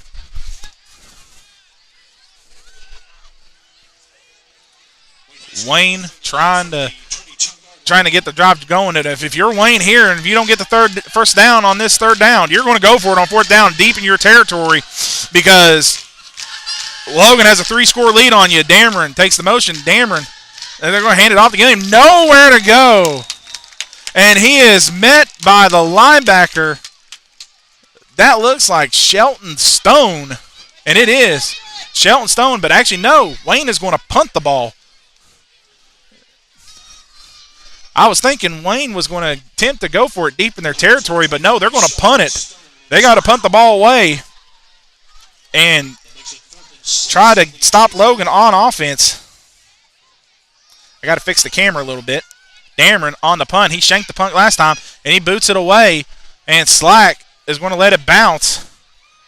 Now, Slack's actually going to grab it. He's going to move it with it, and he just gets no gain.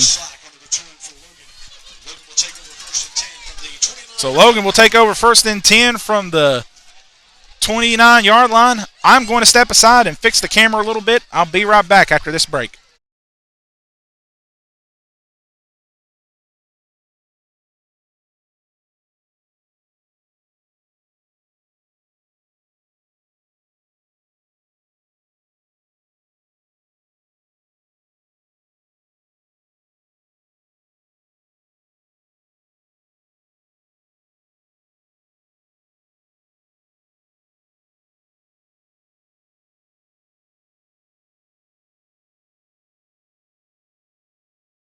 All right, we're back. Koger in the shotgun. Koger is going to hand it off to Connor Mullins. Connor Mullins just gained a few yards.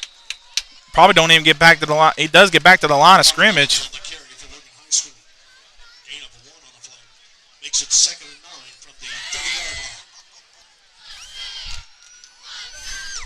Had a little malfunction there with the.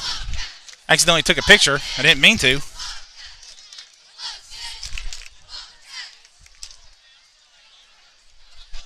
But nonetheless, it's going to bring up.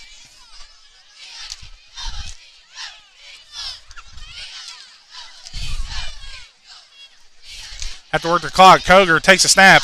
Koger's going to throw it deep. He's got a man out there. That's Clancy. Clancy with the catch. Clancy with a 1st down catch.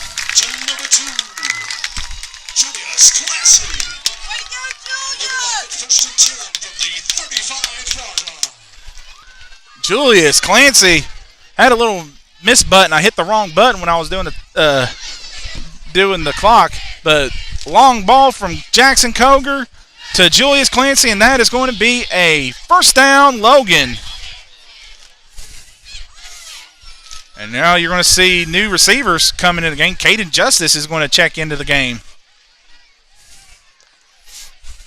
Koger takes a snap. Koger is going to keep it. Koger is going to get a block. Koger fights forward. Koger still going. Koger still going. And after a gain of 10.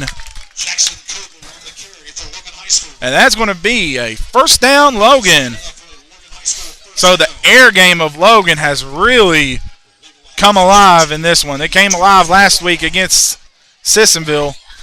It struggled against Man, but that was the first game of the year, and everybody has the jitters on the first game of the year. But Logan played it smart like what they did with Wayne. Man had a game plan. Man knew they weren't going to try to out-athletic Logan. They wouldn't try to match up athletic and play Logan-style ball. They wanted to stall the ball, but Logan said, no, we're going to stall the ball, and we're going to keep the drive going. Koger takes a snap. Koger's going to keep it. Koger fights forward, and he's still going after a gain of 2. And that's going to bring up 2nd and 8. Actually, 2nd and 8 for the Wildcats, and we get a stoppage and play. An injured Pioneer is down on the field. It's one of their linemen. Let's hope he's okay.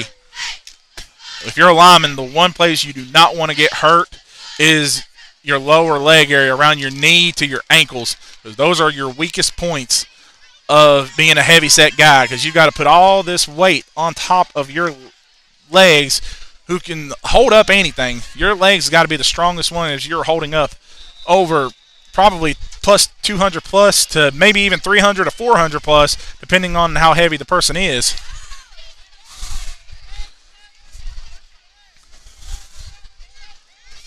So after that injury timeout, Logan will have it with 2:12 on the clock in the third quarter.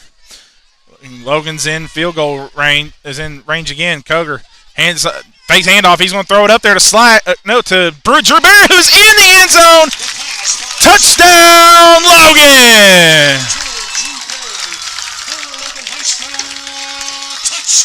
And Logan adds on to their lead, 30-7 over the Wayne Pioneers. And Logan's trying to do something that hasn't been done against Wayne, and that's win back-to-back games against the Wayne Pioneers. Logan hasn't beaten Wayne since, I think, the 1950s. And they're trying to prove that, hey, we can compete with anybody in the Cardinal Conference on any given day.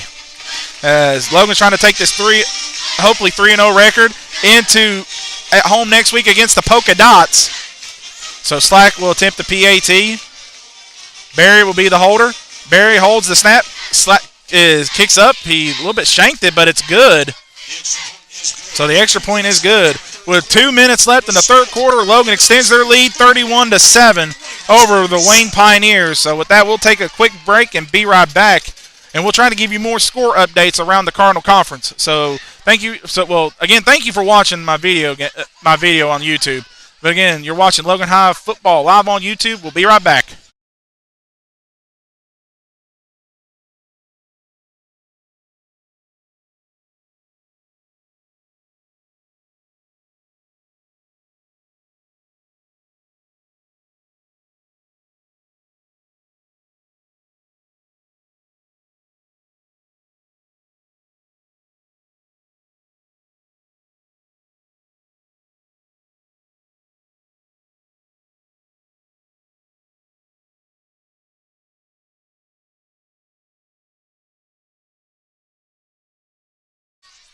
All right, we're back in scoring updates. Herbert Hoover leads 28-14 over the Nitro Wildcats. Chapmanville trails 41-7 against Winfield, and Independence leads 36-0 against the Polka Dots. That ball is going to drop live in front of Murdoch, and Murdoch trying to break it down the sideline, and I accidentally hit the clock to reset. I didn't mean to. So 1:54 left. I accidentally hit the reset button on my remote. And Murdoch takes it down from the 44-yard line. And with that, I'm going to step aside real quick. I'll be right back.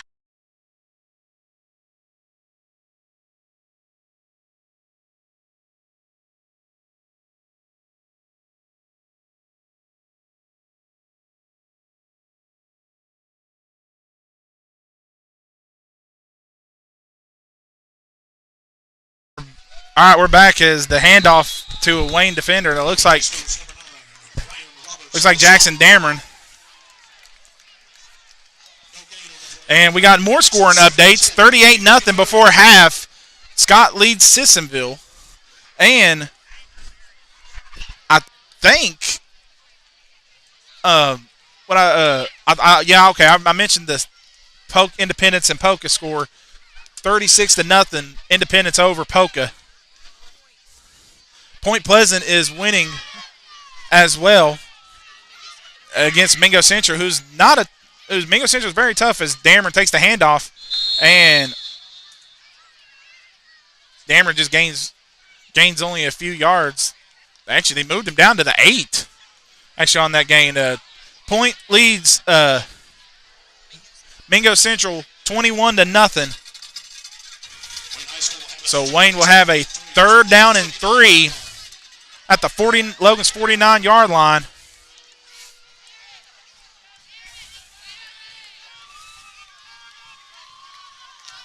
Spratt hands it off to Dameron. Dameron just bulldozes his way through. And Logan's got to be careful. You can't lose your hot heads right there. I mean, Wayne, they're down 31-7. Now, again, I forgot to stop the clock, and I'm trying my best to get the clock, everything. It don't sync with the actual scoreboard, so I'm trying my best to get it to fix. So that's what I'm at least trying to do. Spratt takes the handoff. He hands it off to number 17, and he is met by Big 54, Brennan Goff. Number 5, Justin Perry. No, that was number 17. Colton Mathis met Brennan Goff. And that'll be the end of the 3rd quarter. And Logan tacks on to their lead. They add 13 points to this quarter as they now extend their lead. No, they had 10 points to their quarter, and they lead 31-7 over the Wayne Pioneers going into the 4th quarter. So we're going to step aside, be right back after this break as you're watching Logan High Football live on YouTube.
We're back here on 4th down. They hand it off to the bulldozer of Dameron.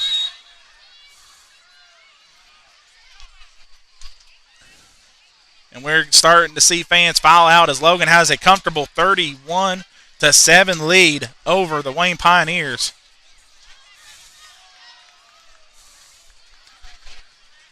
So start of the 4th quarter.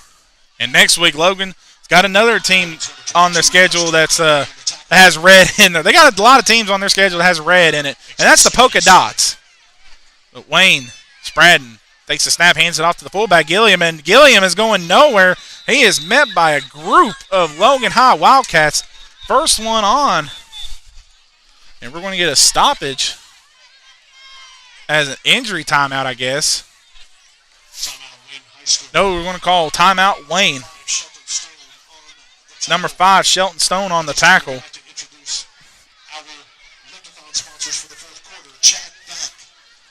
And that, with that timeout, we're going to take a few like a 10-second break. We'll be right back.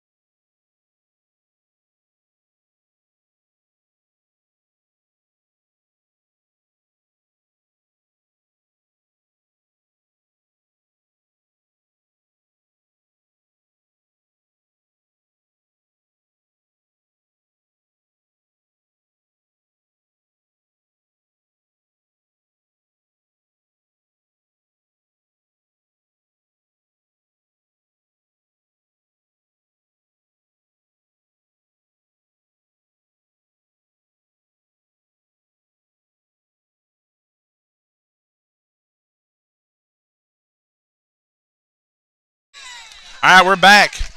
4th down. They hand it off to Dameron. Dameron just bulls his way, and he did not get there. He is stopped a yard short of the 1st down, and that's going to be a turnover on downs. Logan will have it. 1st and 10 at the 31-yard line. 1st down, Logan. And we're going to probably see Logan. They may go to the air some more, or they may just run the ball. Almost every wide receiver except Garrett Williamson got touched, but Garrett Williamson has been everywhere on the field making defensive plays. So he's been a big contribution for Logan. Everybody, the offensive line, everyone has been a big contribution for the Logan Wildcats on offense. Coger takes a snap. He's going to look to throw. Coger, deep ball. Oh, and it's going to be intercepted. Coger just underthrew. He was going to 10 Garrett Williamson, and Coger just underthrew Williamson. So Coger didn't put much air on it. I think if he'd have put just a little bit more air on it, he probably would have got Williamson. But it might have been ticked because there was like 2 to 3 Wayne defenders in the area where they could have picked off Coger. So the defense will come back out to face this Wayne offense. And we're going to see some more substitutions for Wayne. As Wayne's standout player, honestly, in my opinion, this is just a shout-out, and it's Jackson Dameron. He has been the bulldozer for the Wayne Pioneers throughout this whole game. Spradden takes the snap. He hands it off, and they got an open hole. And Williamson gets a stop and brings him down, and finishing it up is number 9, Ryan Roberts. And this, you just heard 2 Logan High baseball players out playing football this year. You see Jake Ramey out. You got Garrett Williamson out. Aiden Slack out. Ryan Roberts is out. Connor Mullins is out. And they're part of the state championship teams, back-to-back teams for Logan. And they got a great chance to three-peat as Spradden takes the handoff to Dameron. Dameron just bullies his way forward for a gain of 4, and that's going to bring up 3rd and inches, and they're going to stop it. Shelton Stone on the stop, and he's been a guy that's everywhere. Are they going to do an official measurement? And they're going to do official timeouts for measurement to see if he got it. With 10:19 left in the 4th quarter, Logan has a 31-7 lead. But Wayne is on the move. Wayne is on the move.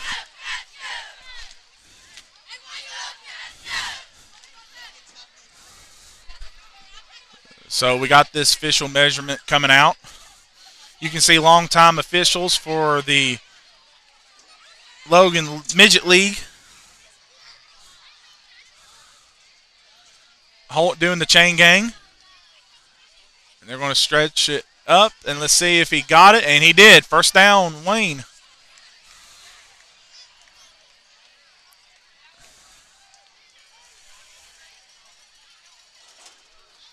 Logan, you can see they brought in some substitutions. Number 70, Rob Ball, a freshman who was Conference Player of the Year in Madison Middle School in their middle school conference. last season in middle school. He's now transferred to Logan, and he's a future star player for the Wildcats in the upcoming future. As Spradden under center in a wing T formation. Dameron in motion, and Spradden fakes handoff. Spradden gets about a few yards.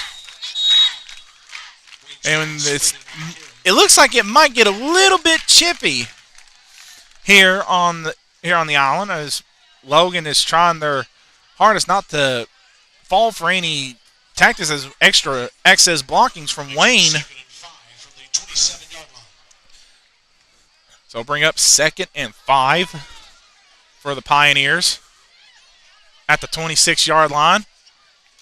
Murdoch in motion. Murdoch takes the handoff. Murdoch fights forward. He's at the line of scrimmage. And are they going to mark him? Where are they going to mark him? They're going to mark it first down. Gabe Workman on the stop. So the chains will move and the clock will now move. Wayne will have it 1st and 10 from the 21-yard line. And we start the clock. And tomorrow college football is on. West Virginia will face Kansas. Spradden hands it off to the fullback, and he goes nowhere. And everybody's got to keep their head.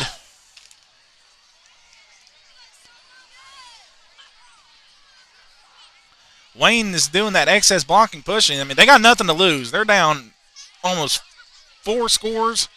They're down 3 scores, and they're trying their hardest. Or no, they're actually down. Yeah, they're down 3 to 4 scores.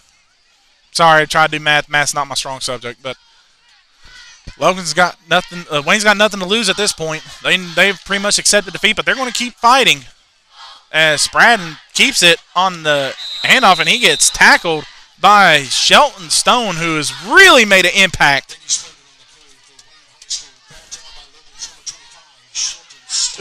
Shelton Stone's made a big impact for Logan. He's in the conversation of my impact players of the games. And again, when I do impact players of the games interviews, I won't be able to get everybody. I'll try to get everybody, but if I can't get everybody, at least they'll get the notice. I didn't do it last week, but Slack and Koger and Davis were your impact players of the game against, man, Sissonville. It was everybody as we get a whistle blown, and it's a false start on the Pioneers as one of the left guard jump for the Pioneers. One of the linemen for Wayne jumped. That was the left guard, and that will back him up 5, and that'll make it 3rd and 11.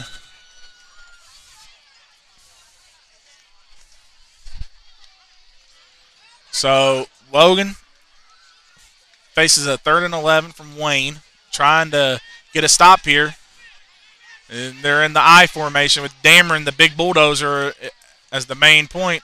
And they hand it off to Dameron. Dameron just bowling ball his way to around the 14-yard line. And that's going to bring up 4th and 3.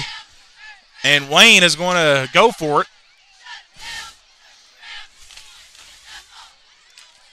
The Pioneers just looking to put on more insurance points. And we get a timeout called by Wayne. And as Wayne takes the timeout, I'm going to take a timeout soon, as I'm going to step aside and be right back.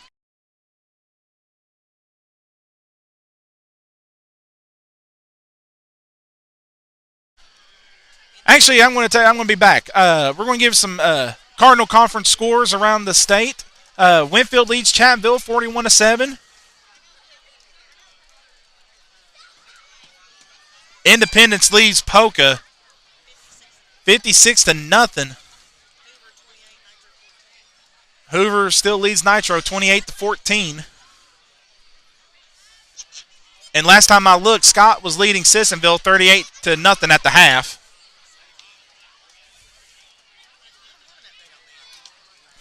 And that's all the updates we can give you, as Logan's defense is back out on this 4th down. 4th and 5 from Wayne, trying to keep the drive going and keep Logan trying to keep Logan offense from coming back out on the field. And it looks like we're going to see some backups coming in on offense. As you can see guys like Adam Baisden getting warmed up, who threw last week a 99-yard bomb to Caden Justice that made number 5 on Metro News top 10 plays of the week. Logan's got several top 5 players of the week as Spratt hands it off to number 17, and he's tripped up. Did he get the first down? Yes, he did. He is right at the 10-yard line, and you needed to get to the 11. So that will be first down. Colton Mathis was on the carry. That is first down, Wayne. First and goal, Wayne, at the 10-yard line. Logan's most points they gave up in a game is 7 to man, and officials calling for a time, and they're going to say run the clock. Spraddon underneath the center, about to lose the camera, hands it off to Murdoch, and he is in. Touchdown, Wayne. Sorry, about knocked the camera over. I tripped over it.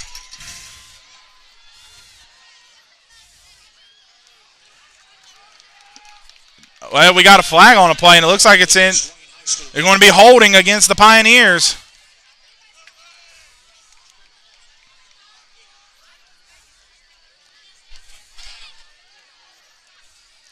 Holding called against the Pioneers.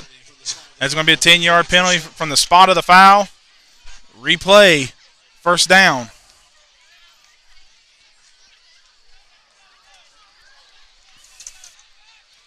It's going to be first and goal at the 21-yard line. And again, sorry about knocking over the camera. I tripped over my chair when I was trying to move, and I about knocked the camera off. So, right, and they're going to do a double reverse. But Shelton Stone is in. He's like a torpedo in pursuit on Murdoch, and Shelton Stone with a beautiful tackle. And that's going to move Wayne back. He lost 3 yards on the play. 2 yards. It's going to make it second and goal from the 23-yard line.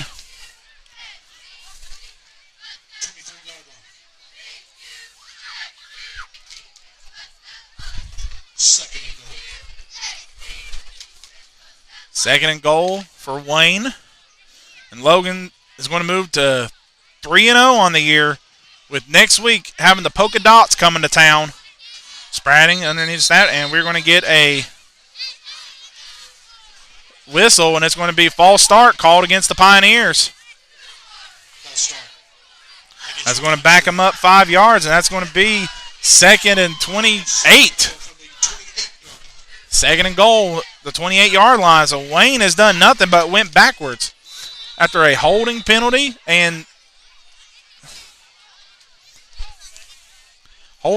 then a tackle for loss, and now a false start. But this Wayne defense, this Logan defense has shown why they're one of the best defenses in the Cardinal Conference.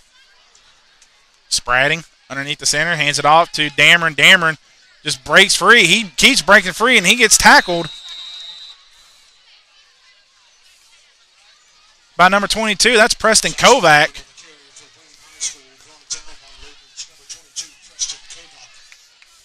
And that's going to bring up third and 22. Third and goal for Wayne.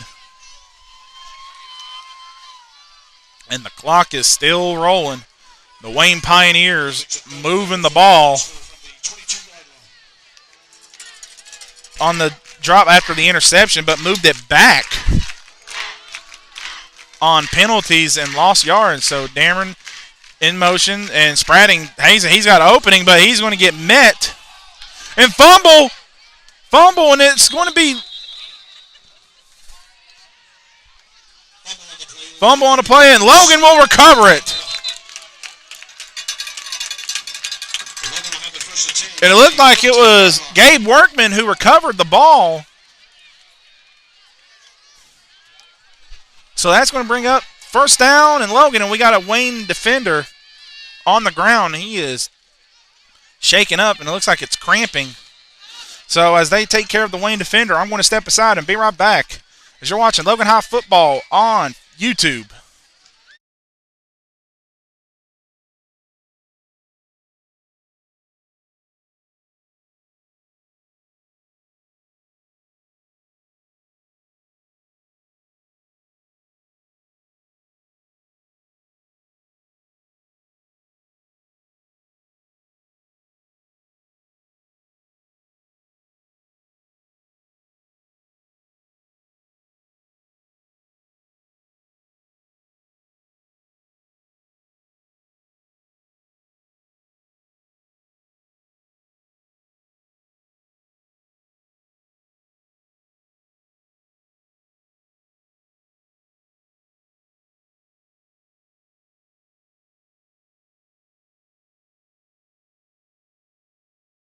All right, we're back, and Logan's out on offense. Koger is in at quarterback. He takes the snap. He hands it off to, can't tell who that is.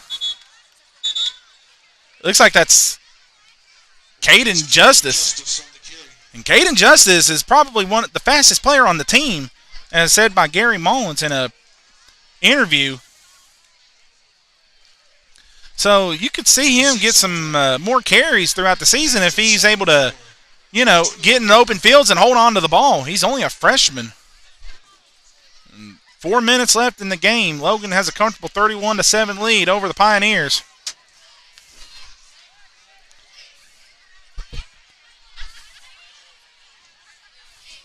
Koger looking for the snap. Takes it. Hands it off to Justice. Justice gets to the outside and no blocking, and he is met hard. And there are multiple flags on the play. Now, it looks like that's in the area of targeting. And we get a Logan lunatic running across the end zone. He's out of the. He's out. He's taking off. He's heading to the car. He's out of here. No, they're going to call face mask against the Pioneers, and that's going to be an automatic first down for Wayne. 15-yard penalty from the spot of the foul. And now we see the backups in for Logan as Adam Baisden will check in at quarterback. Jackson Koger absolutely had a monster game. He's thrown for 4 touchdowns against this Pioneers defense. So Baisden will now be the new quarterback as the clock is rolling with 3:20 left on the game clock. Justice in motion. Baisden keeps it. Baisden gets a move. Baisden gets up for about a 6-yard gain. With that, I'll bring up 2nd down and 4 for the Logan Wildcats. You see the backups in. Logan will take their record to 3-0 on the season with the Polka Dots coming to town next week. And the last year, Logan played Polka in Polka, only lost 14-12. And it's hard playing at Polka on that very muddy, slick grass in a warm environment last year. It was very warm in the late season, but now we're in early season. And Logan hands it off to number 28.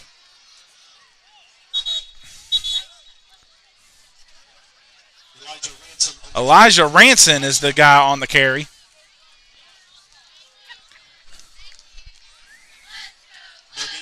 No gain. He'll bring up 3rd and 4 now for Logan.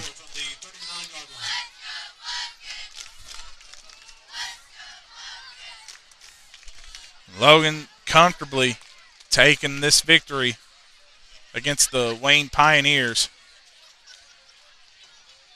Next week they host the Polka Dots, and Logan's going to try to do something they haven't done in over a decade, and that is win a Week 4 game.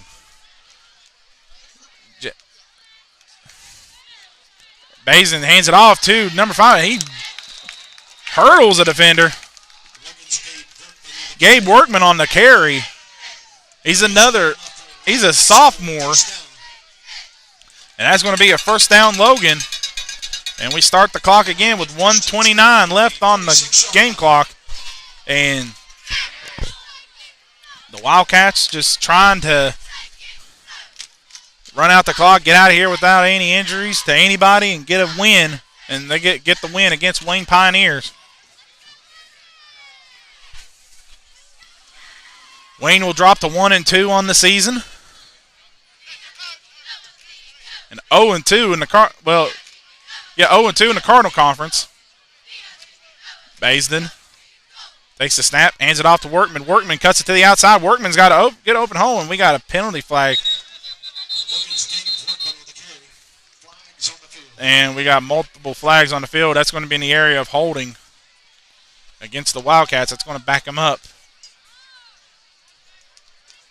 Holding against Logan High School. There's a 10-yard penalty from the spot. 10-yard penalty from the spot of the foul. And now replay first down. But with 50 seconds left,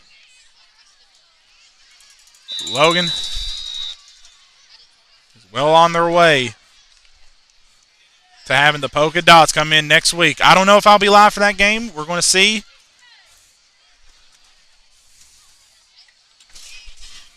So this is a good win for Logan against a Wayne team that has dominated Logan in most of the series. Basin hands it off to Caden Justice. Caden Justice gets the outside, and he's met by a Wayne defender. And the clock is just going to run. 19 seconds left. Logan's going to move to 3-0 on the year, as that will be the final play of the game.